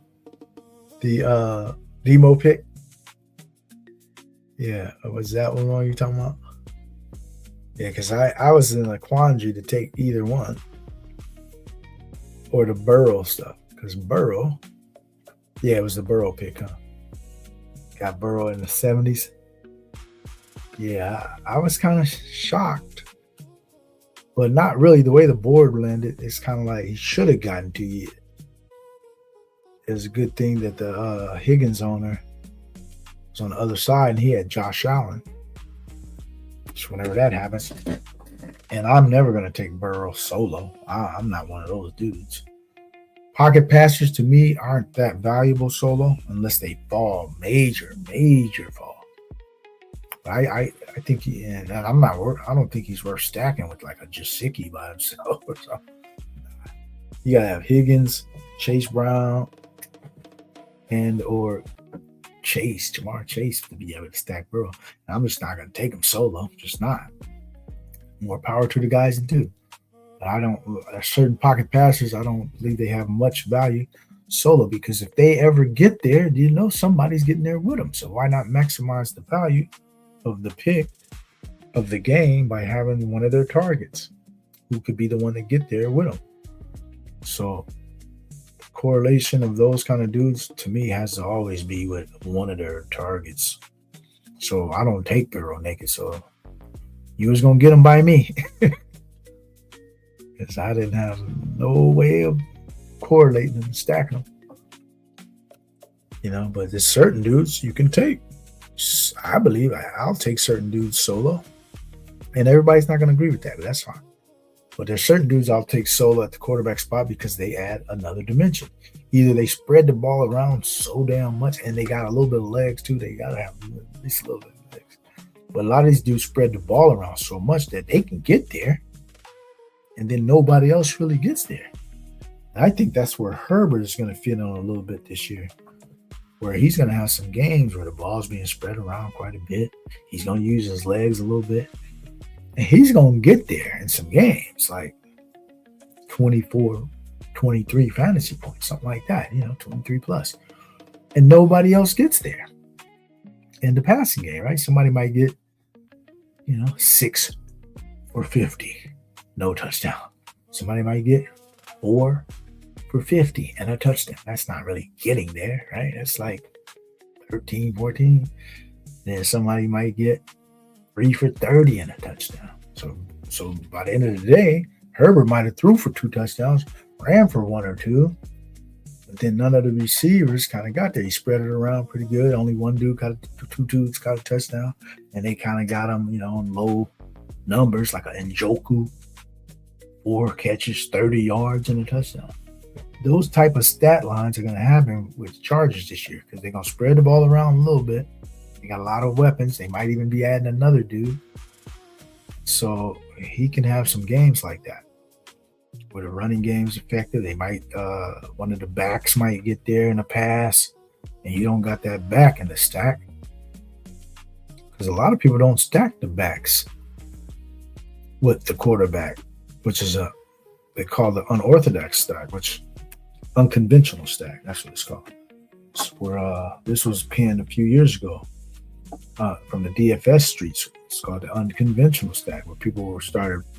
Because most people always thought the quarterback, running back doesn't correlate, and then people started doing it, saying, "Hey, man, it can actually both of them can get there, especially when the back catches balls." So in DFS full PPR, that started to become a thing where you would take the quarterback and also the running back and a target, like a receiver or a tight end or something.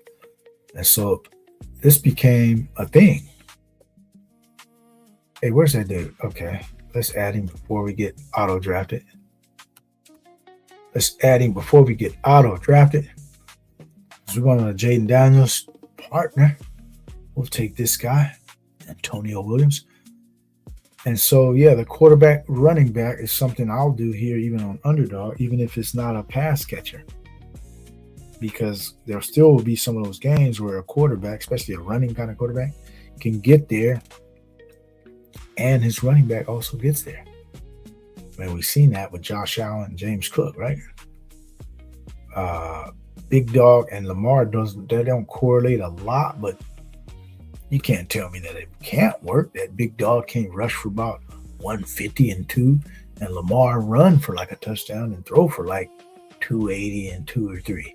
They can still have games like that. I mean, they haven't really came in sync that many times to do that, but that's within the realm of possibilities on teams like that without Big Dog catching a bunch of balls.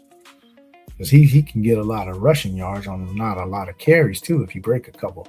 So you can get about 17 carries for like 150 at the Big Dog. Really, it's not a ton of touches, but he got there. And then Lamar can throw about 32 attempts, still get about 280, and then get about 3 touchdowns out of it. So, and then rush for 1. So the possibilities with those kind of dynamic dudes is always there. So I'll combine those kind of stacks as well.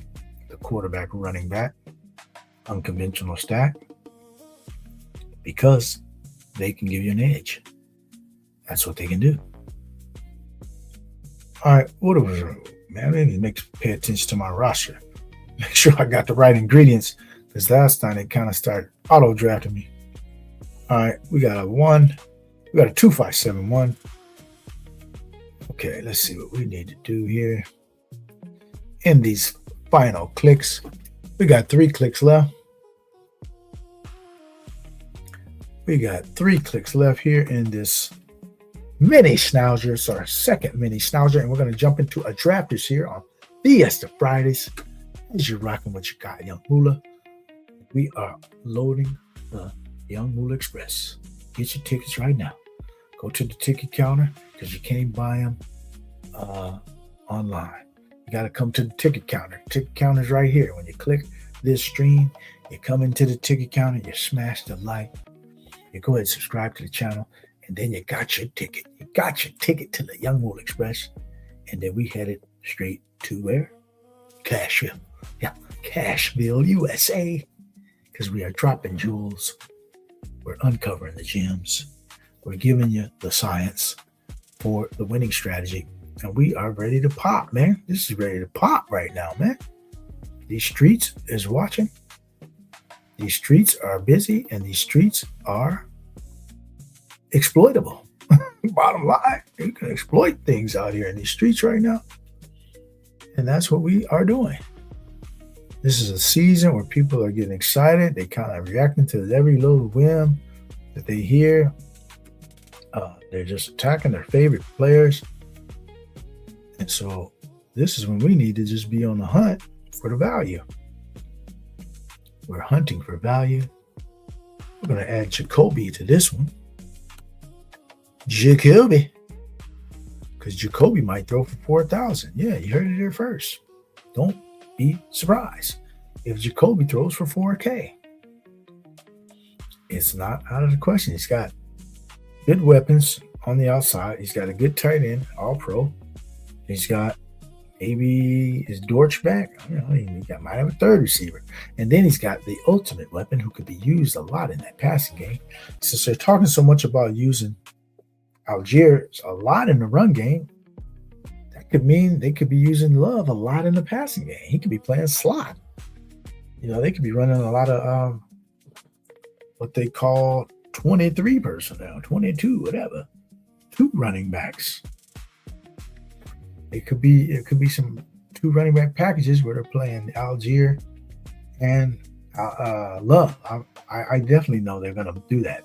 They're going to play that package. They have to, because Love was going to be one of their best weapons no matter what. So you got to get the guy on the field. So if you're going to have Algier on the field as often as they are talking about, Love better be on the field, and a lot of times too. Don't have him sitting on the bench. You got Algier in the game all the time, and you got the most talented dude on your offense on the bench a whole bunch. That don't make no damn sense. So you got to be in the game doing something, going in motion, lining up in the slot. Both of them in the backfield. One of them trying to run the jet sweep, which would be Love. They got to come in with some of those kind of packages. They just have to. They have to. All right, who do we get? Jacoby, Marshawn Lloyd. We got 1 tight end. Will we go with a 1 tight end build? I got a couple 1 tight end builds. Yeah, I really do. I don't mess around, man. I'll come with a 1 tight end build. It don't faze me to have 1 tight end. And we'll see how this one shakes out. Especially if it's a top tier tight end like Loveland, Bowers, McBride. Rock 1, man. Rock 1 dude. It'd be fine. The tight end is a position you can punt and still win big. My 1 tight end team, which was McBride, got to week 16, and it did not lose because of McBride in week 16. So that team very well could have made a final.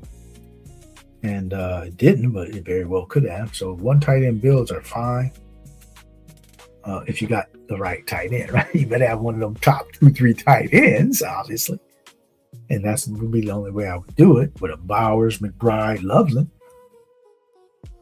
I'll rock a 1 tight end build with those dudes in the right contest, right? I don't think I would do it in a BBM, but the more shallower fields that don't have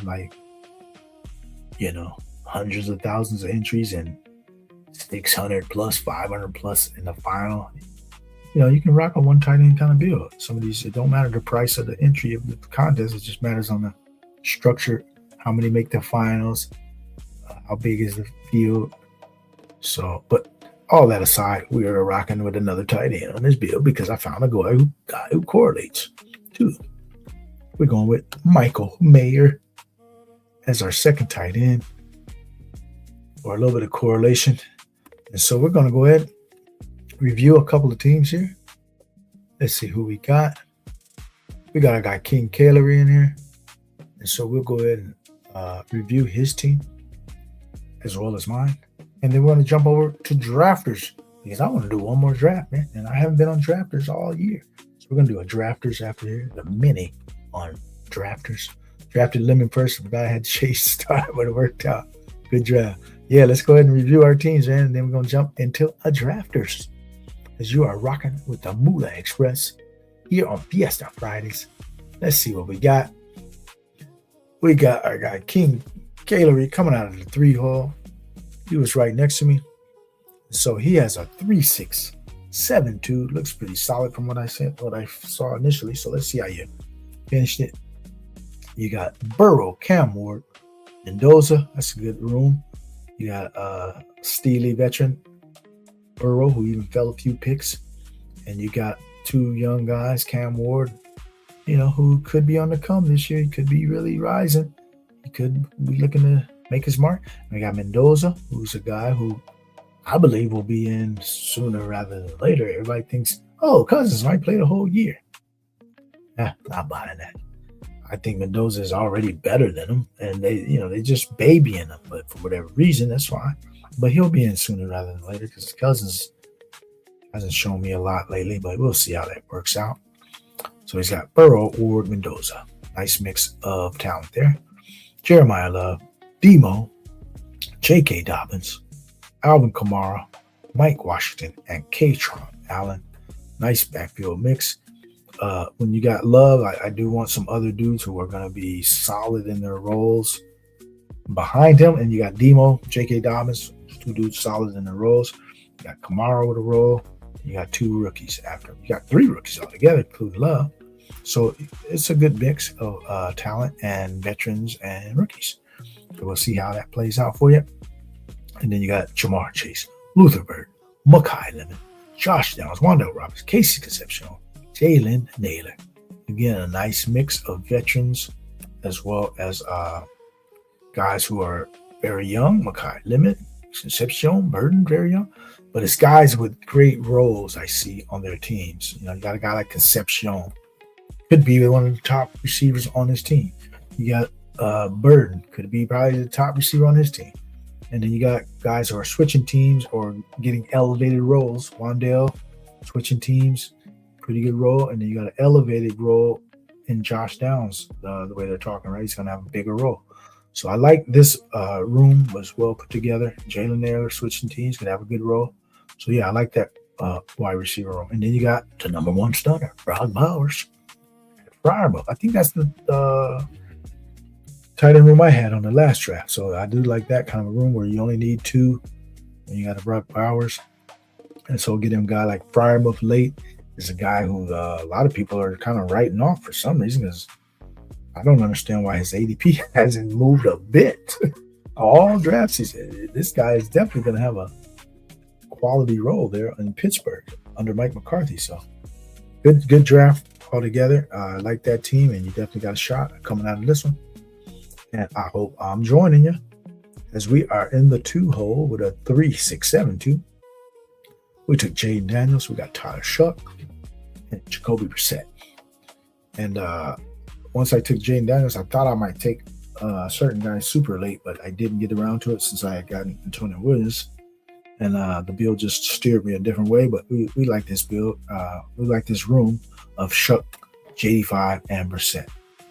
And then we got Bijan, Bashal Tootin, our 2 anchor guys. We're going to call those 2 anchors because I love Bashal Tootin this year, and Bijan is definitely a hero.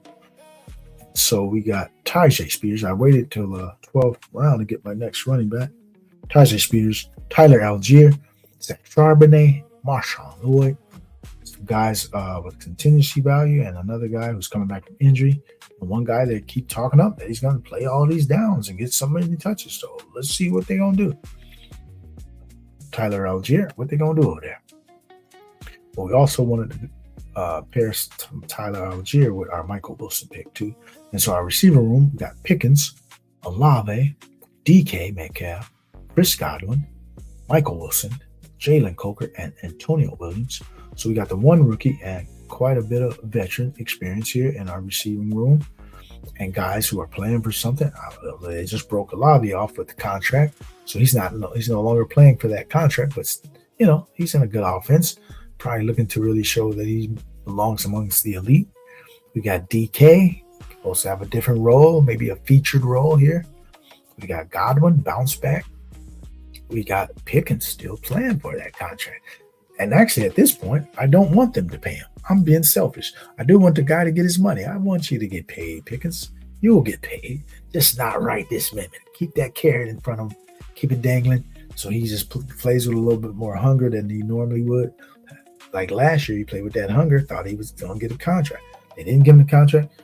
If he plays on the franchise tag, he'll still need to put up another big season to get that big deal. So I'm being selfish. You'll get your money after this year, all right?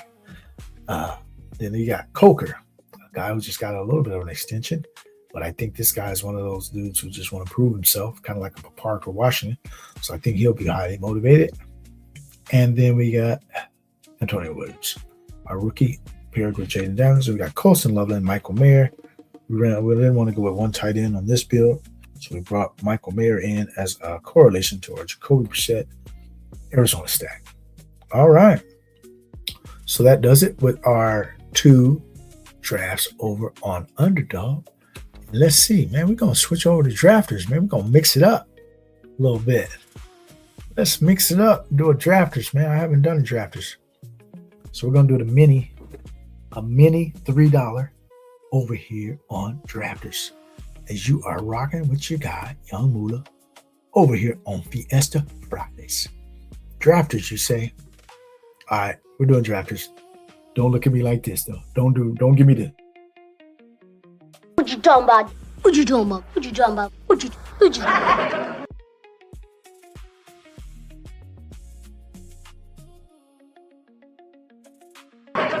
you talking about, Willis? Don't give me the side eye because we are going over the drafters. Apologies, but we did 2 drafts already on Underdog, so give your guy a little slack. We want to do a drafters. I've been wanting to do a drafters. Let's go ahead and rock it. We're going to rock the Cosma. Rock the Cosma. Let's do a drafters. $3. We ain't going to count down because I don't know anything about how these fill up over here on drafters. We just going to join right now. I don't even know how to join. I'm just pressing join right there. Join again. What the hell? What happens? That's 6 more join. Okay, let's join, man. 6 more. We're waiting for 6 more in the mini over here on drafters. Now, where do I find my damn draft? I don't see it. All right. Let's see what's going on. I don't know how to get to these drafts. My teams. Okay, contests. Live. Okay, where my contests, man?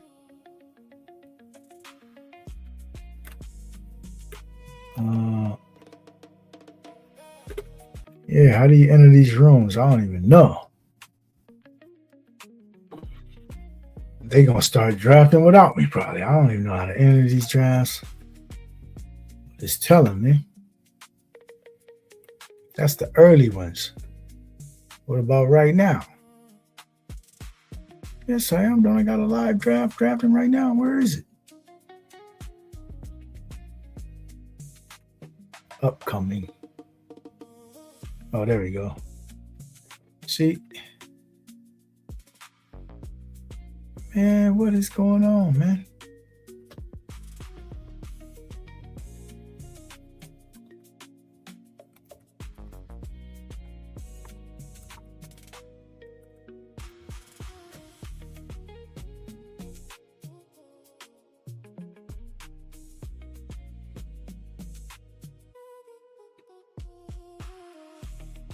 Okay, where we at?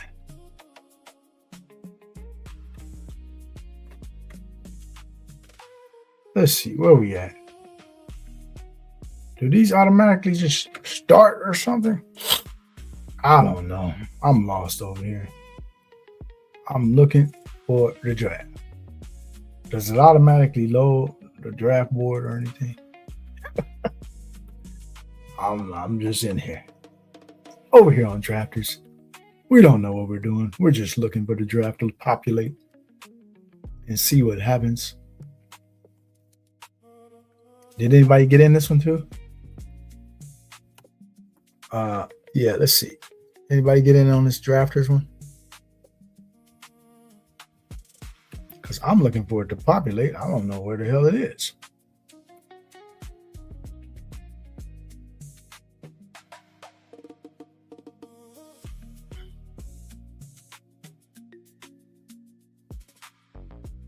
No, not that one. Upcoming. Drafting. Upcoming. Okay, where you at? Maybe it's still waiting, I guess.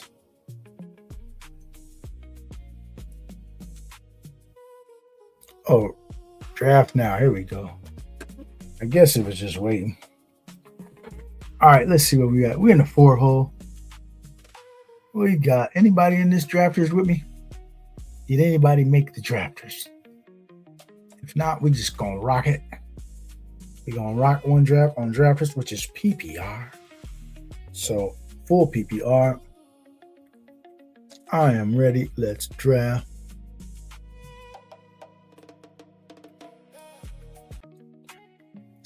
And so we're gonna go with the 4th pick.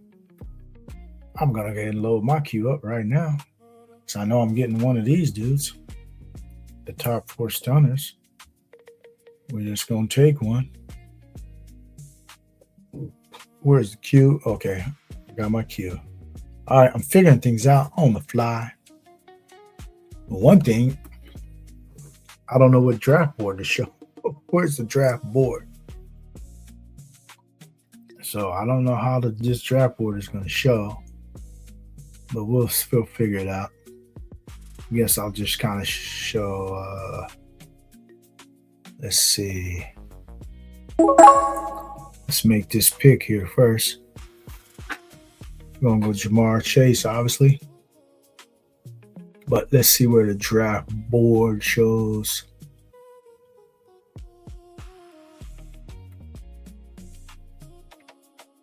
Oh, that's not it.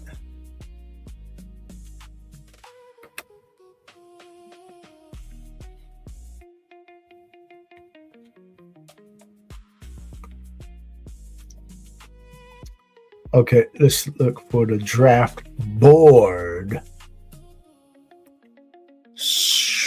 I don't know.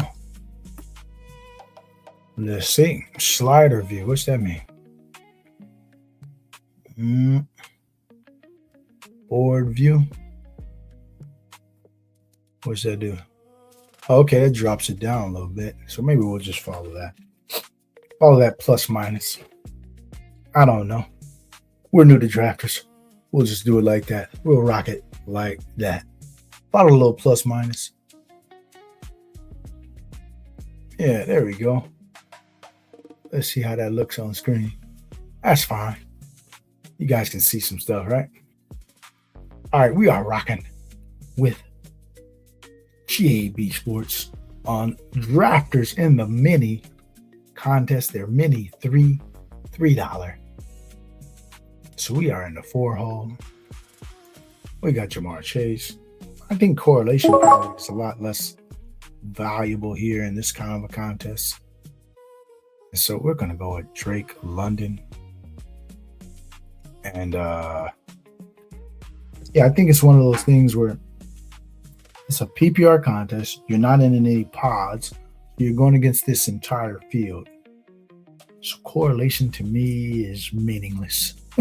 When I say correlation, it's like stacking games and stuff like that. Why do I need to? You don't have to do any of that. Just pick players you think are going to give you a lot of points. The combinations ain't going to really matter. The bye weeks ain't going to really matter. None of that is mattering, man.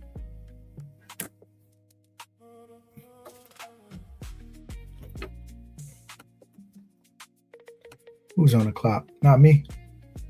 It ain't me. All right.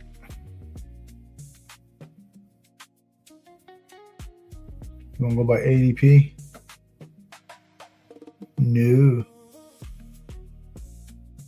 All right. We're going with this guy. All right. So we got 3 receivers out the gate. The guy next to me has 3 receivers out the gate. All right. As we are on drafters in the drafters mini. And yeah, so this is one of those contests. It's accumulation of points. And I don't do marathons or anything like that on Underdog, but we'll try our hand here at drafters. I mean, once you kind of know what the rules are, you just adapt accordingly. It's PPR, full PPR over here. And it's also just one big board of standings. So you got to come in first place out of, say, what, 75,000, I don't know. However many thousand people.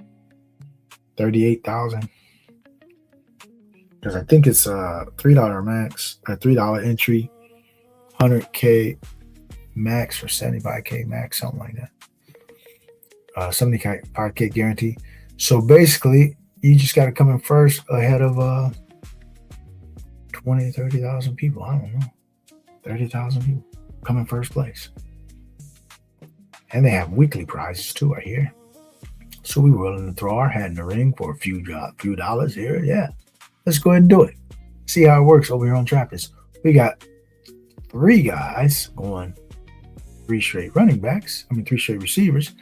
1 guy going 3 straight running backs. And everybody else kind of doing a mixture. Interesting. I definitely would not be drafting a quarterback early. Not in this kind of style of scoring. I don't think you're going to get that big of an edge out of the quarterbacks. You're going to get more of the edge out of the position players, I think. So let's go ahead and load up our queue with certain dudes who we think are going to have a big role.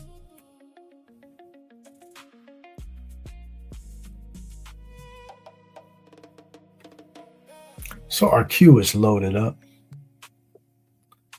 And we're going to have to start dipping into some of these other positions, obviously. And we won't have a problem with that. Hey, why not get this guy? He can catch balls. Yeah, we'll get this guy. We'll go with Scatterball. Scatterball can catch balls. He can get us some touchdowns. He can score some points. Yeah. Let's load up the queue a little bit more. Load up the queue with some more guys we like.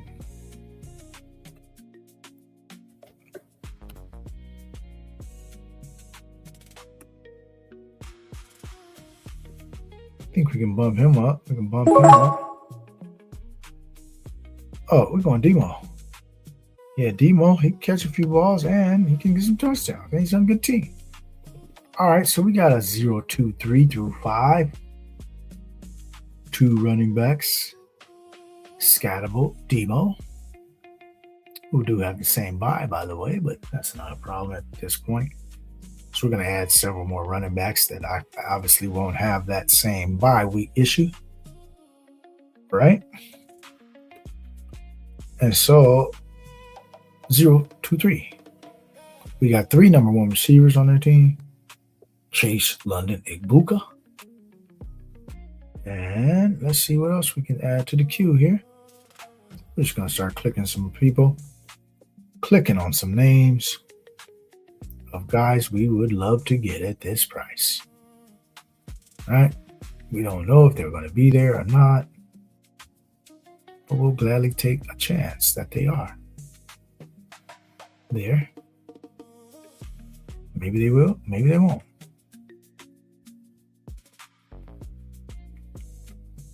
But yeah, over here on Drafters in the $3 mini, Let's do this like Brutus, man.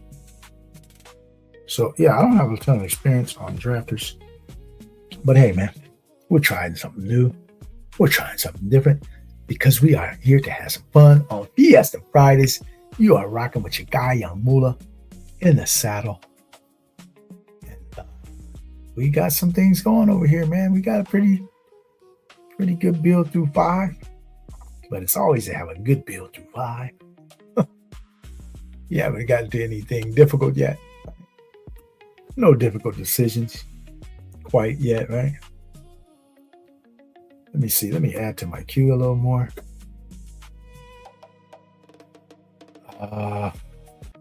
Correlation's not as big, right? Really isn't. Stacking probably not as big. Probably isn't. You know, might want to get a skinny stack here and there, but I don't think you have to really worry about it too tough. My eyes.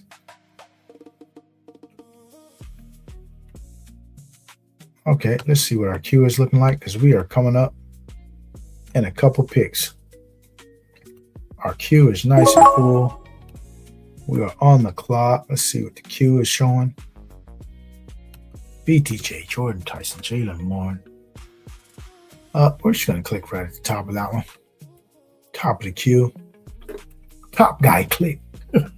When you get the top guy in your queue, you might as well just pick him. So let's see how we want to do this next pick. What do we got? Okay. I think I know where we want to go. With that one. So we got Jamar Chase, Drake London, Mika Buka, Cam Scotabo, Demo, BTJ. I think I know where I want to go with this next pick. Let's see if we can get there. Let's see if we can get there.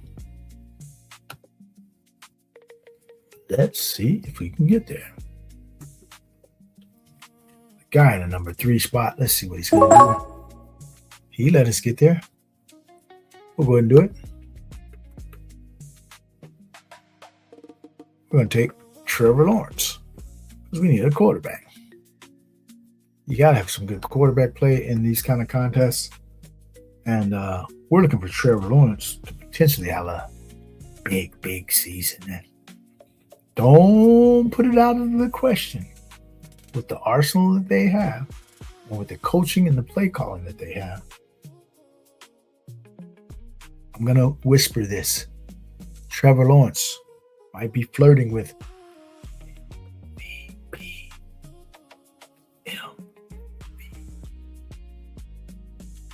I forgot what P is.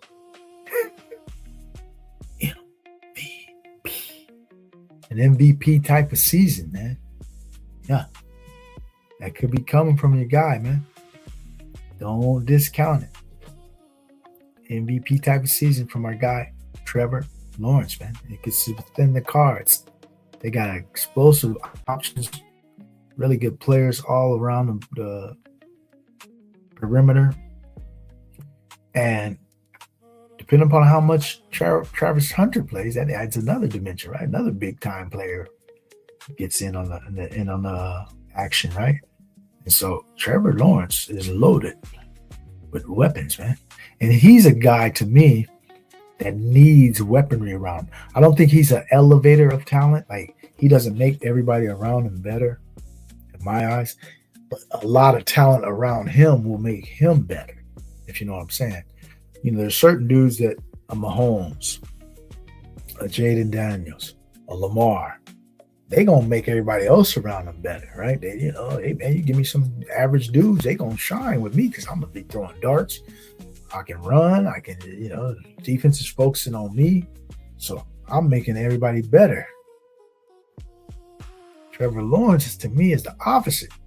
You better have great pieces everywhere, tight end, receivers, running game.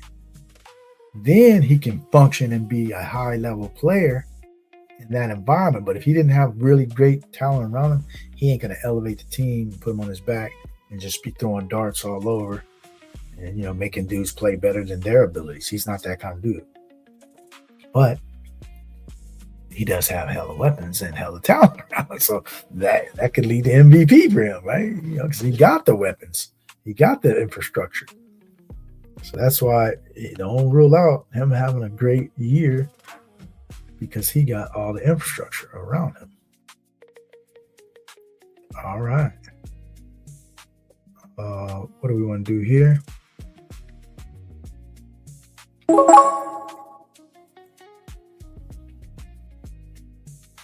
We're going to grab our second quarterback in Brock Purdy. Again, another guy who needs everything in place. And guess what? They got a lot of stuff in place. Yeah, they got a lot of talent in place. He's more a game manager kind of dude. He ain't going to elevate the team, but he's in a Shanahan system, and Shanahan is the puppet master, right? Pulling all the strings, right? He's calling all the plays. He's designing all the good routes combinations. So these kind of dudes can get there because of their infrastructure. And so we gonna pick these kind of dudes, man, because they gonna get there based on the surrounding circumstances, not their own individual greatness. All right, let's see what we want to do here. Kind of wanted another running back. I think I'm going to take him. I'm going to go with Blake Corum here as a third running back before running backs get too thin here. And so we got Chase London, Ibuka, Scatterbo Demo, BTJ, Trevor Lawrence, and Purdy. But Blake Corum.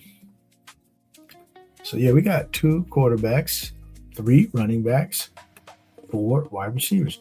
I think drafters, to me, seems like I like this kind of approach where you kind of build your depth kind of in sync. You don't want to fall behind too much at any one position. And I don't have a tight end yet. Yeah, it's true. But, hey, there's plenty of tight ends still to come.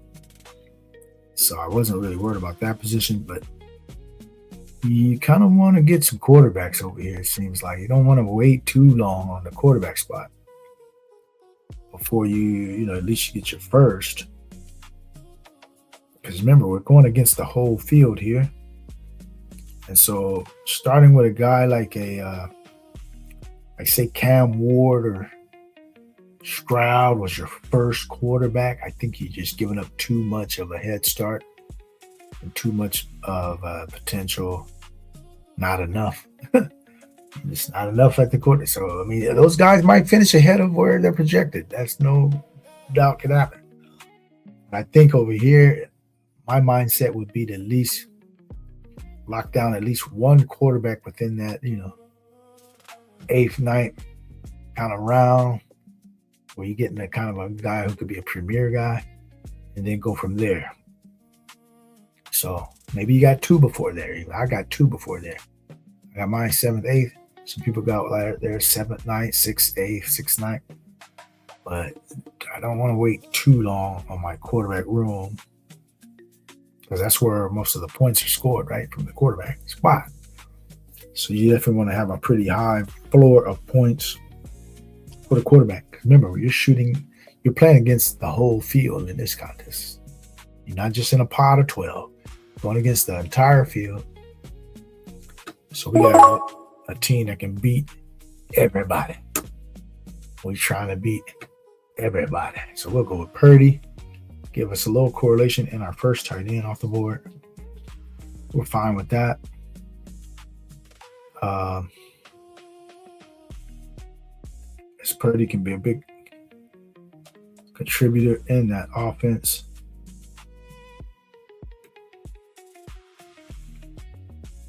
What's the quarterback spot looking like?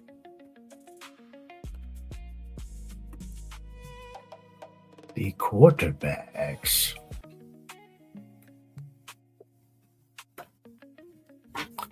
The quarterbacks, man, getting kind of thin already. Yeah, that's what we was talking about. That's why we're not desperate to get a quarterback, since we got 2 looking pretty darn good at that spot. So we're just going to load the queue, cover our next couple of rounds here.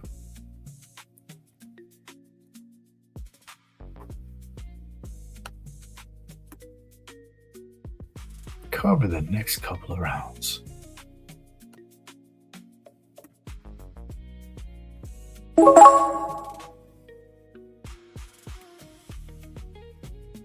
right, let's see what we want to do. What is our queue looking like? Do we want to add another back? We do. This guy doesn't catch much balls, but he's on good enough offense. Corey Cross-Merritt.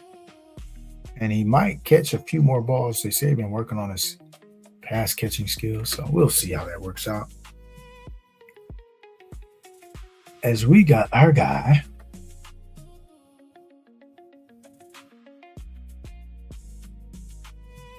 JCM. We like JCM. I think he's probably the most talented back in that backfield. But it's one of those things where it's crowded. Is he going to be able to distinguish himself with his talent versus the other dudes, one rookie who's, I don't know, man. I'm not a big K-Tron dude. I think he's pretty straight line runner. You know, Tyler Algiers, but not quite as good as Tyler Algiers, I'll say. But he's kind of in that mode. Zach Charbonnet-ish, but not quite as good as Zach Charbonnet. You know, he's just kind of like those dudes. The bigger dudes, kind of plotters. They ain't special in any kind of way, but they might find a role on the team because the coaches might like these kind of dudes because they just get north and south. You know, they're only going to get you like 4.1 to 3.7 yards per carry to 4.1. They ain't going to never really be explosive enough to carry you as a, you know.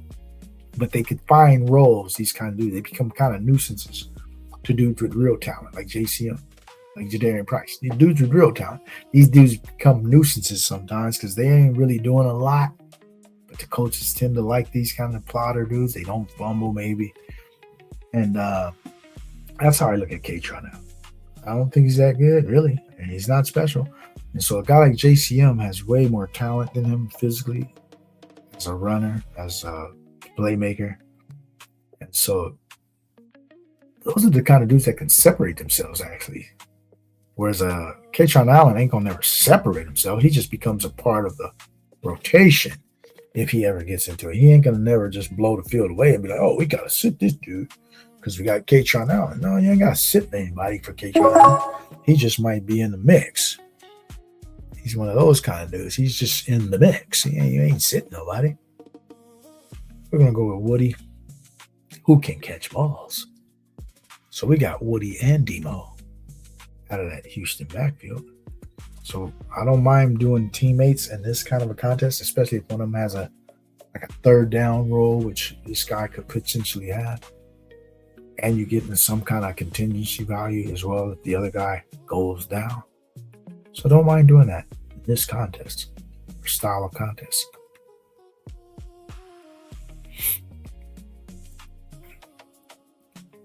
Okay, let's see what we're looking at. Who do we got? What is our roster? Who's on our roster? Let me make sure I know what my roster looks like. We got a 2, 1, 2, 3, 4, 5, 4, 1. 2, 5, 4, 1.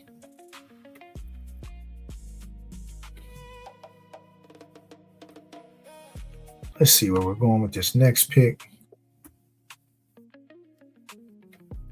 Our next pick could be different dudes. I'll tell you what we want to do.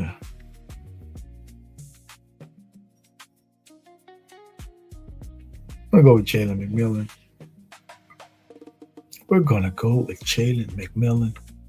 We got 2 guys out of that Tampa Bay receiving core in Ibuka and McMillan. And I don't mind doing that, especially on teams that will throw the ball, having two of their receivers, right? Because you're going to get those. We're looking for not necessarily alternating games, but say Ibuka has 3 good games. Well, for every 3 good games Ibuka has, maybe Jalen McMillan mixes in 1 game with the time that Ibuka doesn't have a big game. So I like teams who do throw the ball, and I think Tampa Bay will be throwing the ball a decent amount of time to get a couple of receivers off of that team, even though I don't have the quarterback.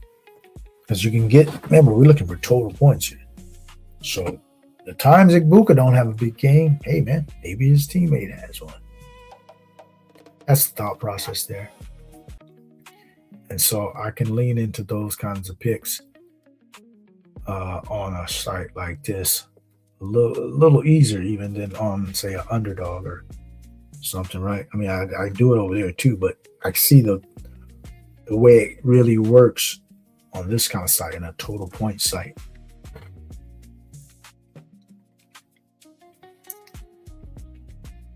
And without the double stack even. But I'm stacking the teammates without the double stack of the QB. All right, let's see what we want to do. Coming up, let's add to this queue.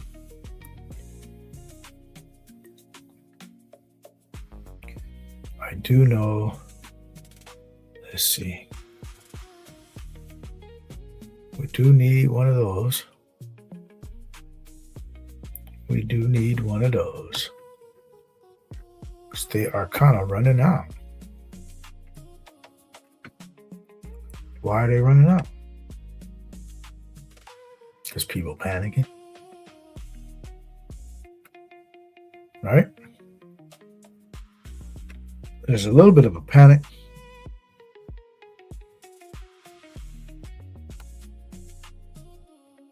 I can see at a certain position. And that's quite all right.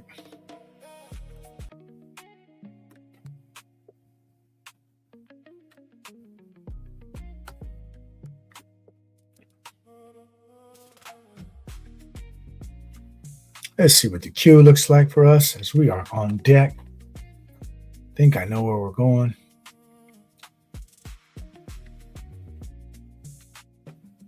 We are going there. We are going there with our guy, our poster boy for today's show, the best click on the board. That would be Greg Dulcich. And if you missed earlier, go ahead and check it out, rewind, or check it out on the replay.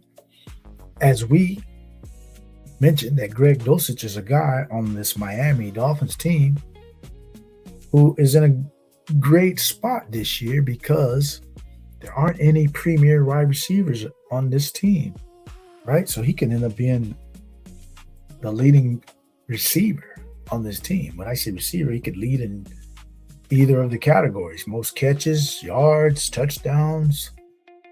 I won't be surprised if he's leading most of several of those categories on this Miami's team. And it's because they just don't really have a featured guy, a guy who's a premier dude who can just stand out. So I look at it as one of those things where, we're going with Boston, man. Boston has the potential to be a number 1 on this team. We'll take that. We'll take that potential to be a number 1. As we got Dulcich as a very late value here, people are kind of just underrating him or overlooking him for the fact that he's on a so-called bad team. I don't ever buy that bad team argument stuff because, number one, the season hasn't started. We don't know who's bad. We don't know who's good. Number two, even on bad teams, there are certain situations that arise, such as game script, volume, where, hey man, if I'm a bad team and I'm down, we throwing the ball a hell of a lot. Look at the Cardinals last year. So even the bad team argument points to somebody still producing on the team, right? And so the guy who would produce are the guys who are going to be on the field and the guys who are probably the better playmakers, which I have to include Dulcich amongst the better playmakers on that team. Has to be. So we look at that as not a negative when they keep saying, oh, he's on a bad team. Okay. Bad teams can produce fantasy points too. We're looking for yards. We're looking for catches. We're looking for touchdowns. I don't care if you're on the greatest team in the world. I don't care if you're on the worst team. Anybody can still get some yards, catches, and touchdowns in the NFL. Let's do it. Right? Yards, catches, and some touchdowns. That's all we want.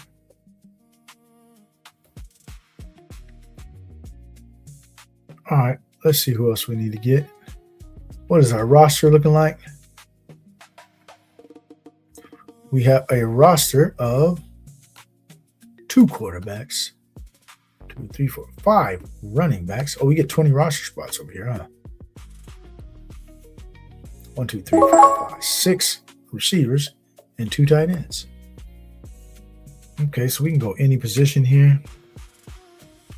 I think we're going to go with this guy who I believe will have a role in that backfield.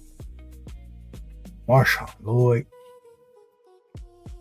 I think he'll get a role in that backfield regardless of what happens with our guy, Jacobs. I think this guy still gets a role. Yeah, still gets a role.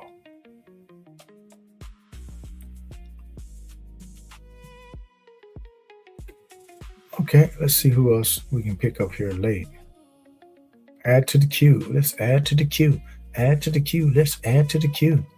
Oh, man, I know who I kind of want to put in this queue. I hope nobody's in this draft and you're watching me add this guy to the queue. Don't look. Don't look. Yeah, don't look at who we just added to the queue, man. You didn't see that. You did not see that, okay? We're gonna go with Tua Tagovailoa, man. Tua Tagovailoa. We got our skinny, right? With Drake London.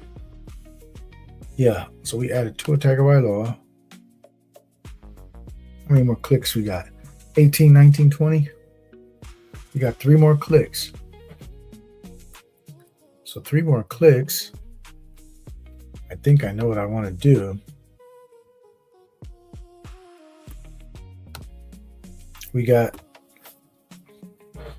3 more clicks. 6 receivers. I think I can get a late guy that I like at the receiver spot. And how many backs we got? I think we might be okay in the backfield. 1, 2, 3, 4, 5, 6 backs is probably a good enough number to go 3, 6, 8, 3, something like that. 3, 6, 8, 3. Yeah. 3, 6, 8, 3 is kind of maybe the standard kind of a build, I guess, over here. That's my guess. And so let's get our standard dudes in the queue. Standard dudes in the queue. Who might they be? I don't know. Just some guys we like. But remember, PPR. I gotta always keep that PPR. Who's the dudes that can get PPR kind of points? Late. It ain't gonna be a ton of them. But guys that can get some kind of a role based on a contingency role or anything.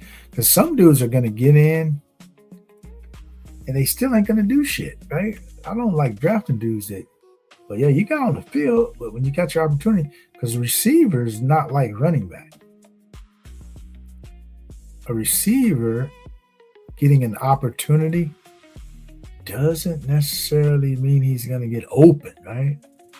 Whereas a running back, Okay, you don't have to get open. We're just going to give you the ball anyway. You're a running back. We're going to give you the ball. So you don't have to do a whole lot. But a receiver, you got to work to get open. You got to then catch the ball. So there's a whole lot of things that goes with running back that doesn't go with receiver. All right, we got that pick in at the last second. We're with Torrey Horton because we need 2 receivers. That'll be one of them. We need a tight end. We don't have many tight ends in our queue. They are kind of running thin, the tight end spot. But we'll find one. We will find a tight end. Yeah, we got a couple of dudes, man. We got a couple of dudes we can go with. We ain't sweating. Yeah, we can go with that dude if all else fails. We can go with this dude if all else fails. Yeah, we got a couple tight ends, man. We ain't gonna sweat it. In fact, I think I'm gonna take this guy.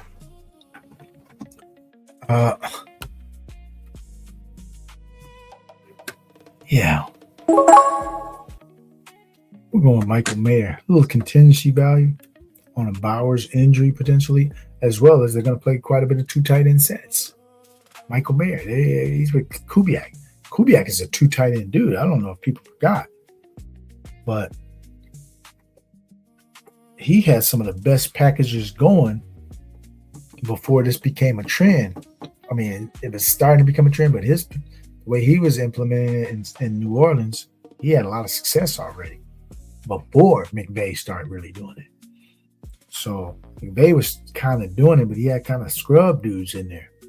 He had like Parkinson and Higbee and those dudes wasn't really threatening anybody, or it was just doing okay. But then you saw Kubiak come with Juwan Johnson, Taysom Hill, and Foster Moreau. They was lighting it up at the 3 tight end, 12, 13 personnel packages. They was getting busy. And so I think that kind of promoted McVay to go and get him another kind of tight end. He said, man, these dudes are okay, but yeah, I need a little more dynamic kind of a player, because Taysom Hill was the dynamic dude in that trio for the Orleans. And so you saw the versatility they can do, making a lot more plays out of the tight end spot. And so now McVay go gets a guy like Ferguson, adds a different dimension to that tight end room. And so McVay wasn't the one that implemented this new wave of 12, 13 personnel. It was Kubiak.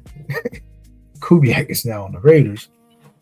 And so he just didn't have a good tight end room with Seattle last year, because he wanted to try to play Arroyo and Barner together, but Arroyo was hurt all the time and was a rookie. He wasn't really getting it, so he couldn't really roll with the 12, 13 personnel. But now with the Raiders, they're going to play a ton of 12 personnel, I'm hearing, with Michael Mayer and Bowers. So, all right, let's see how we want to rock this last pick.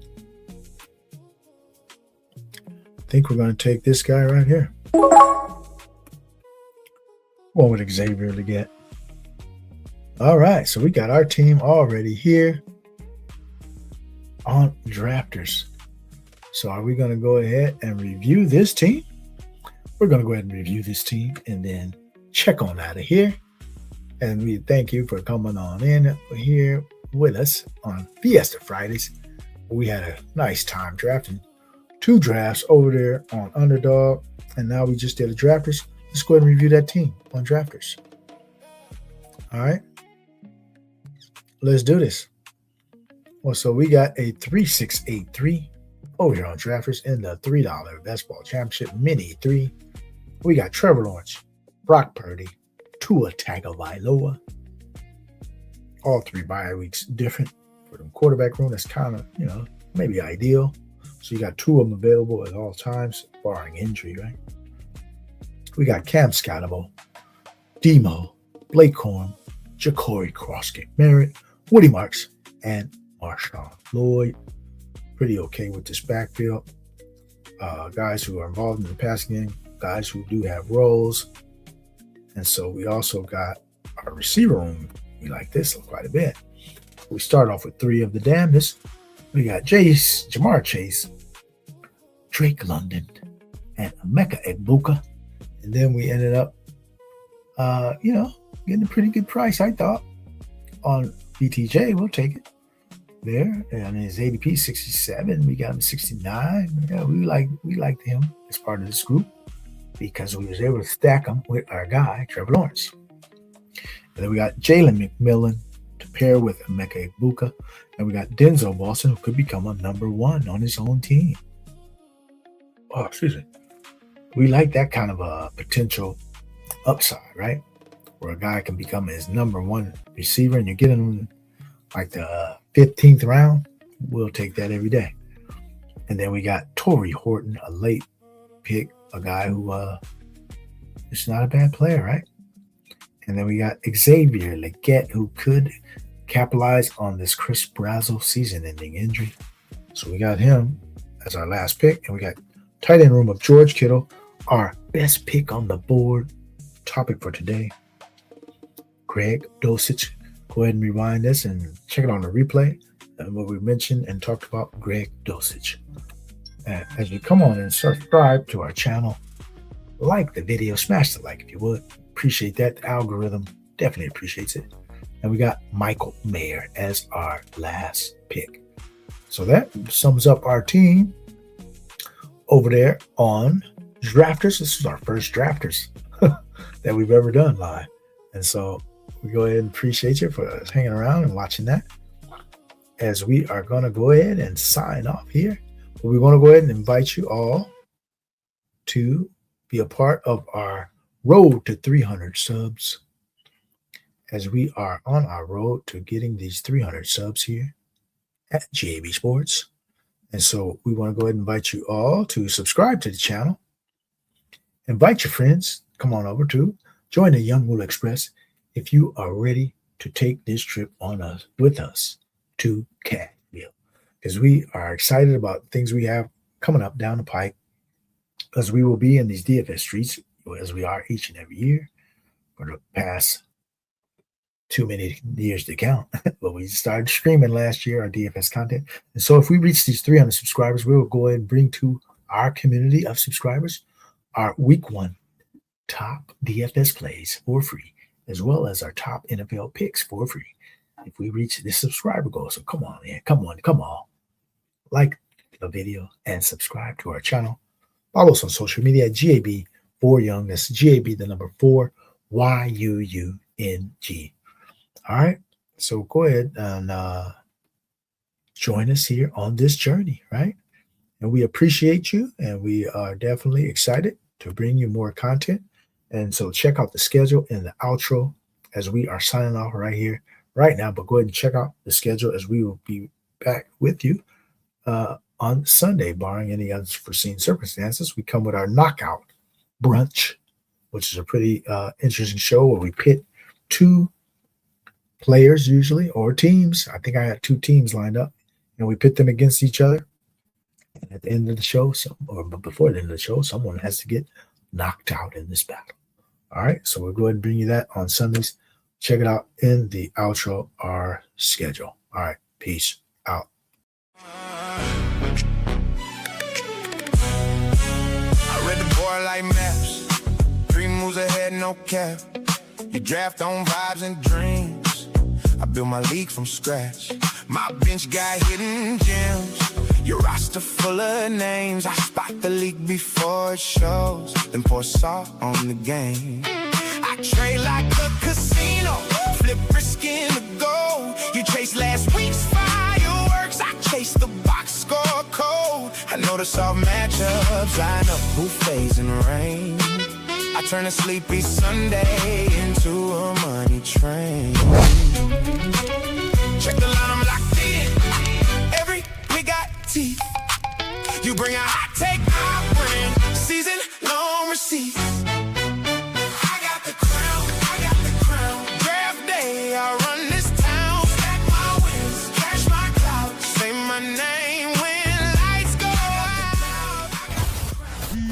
boy Young Moolah, man.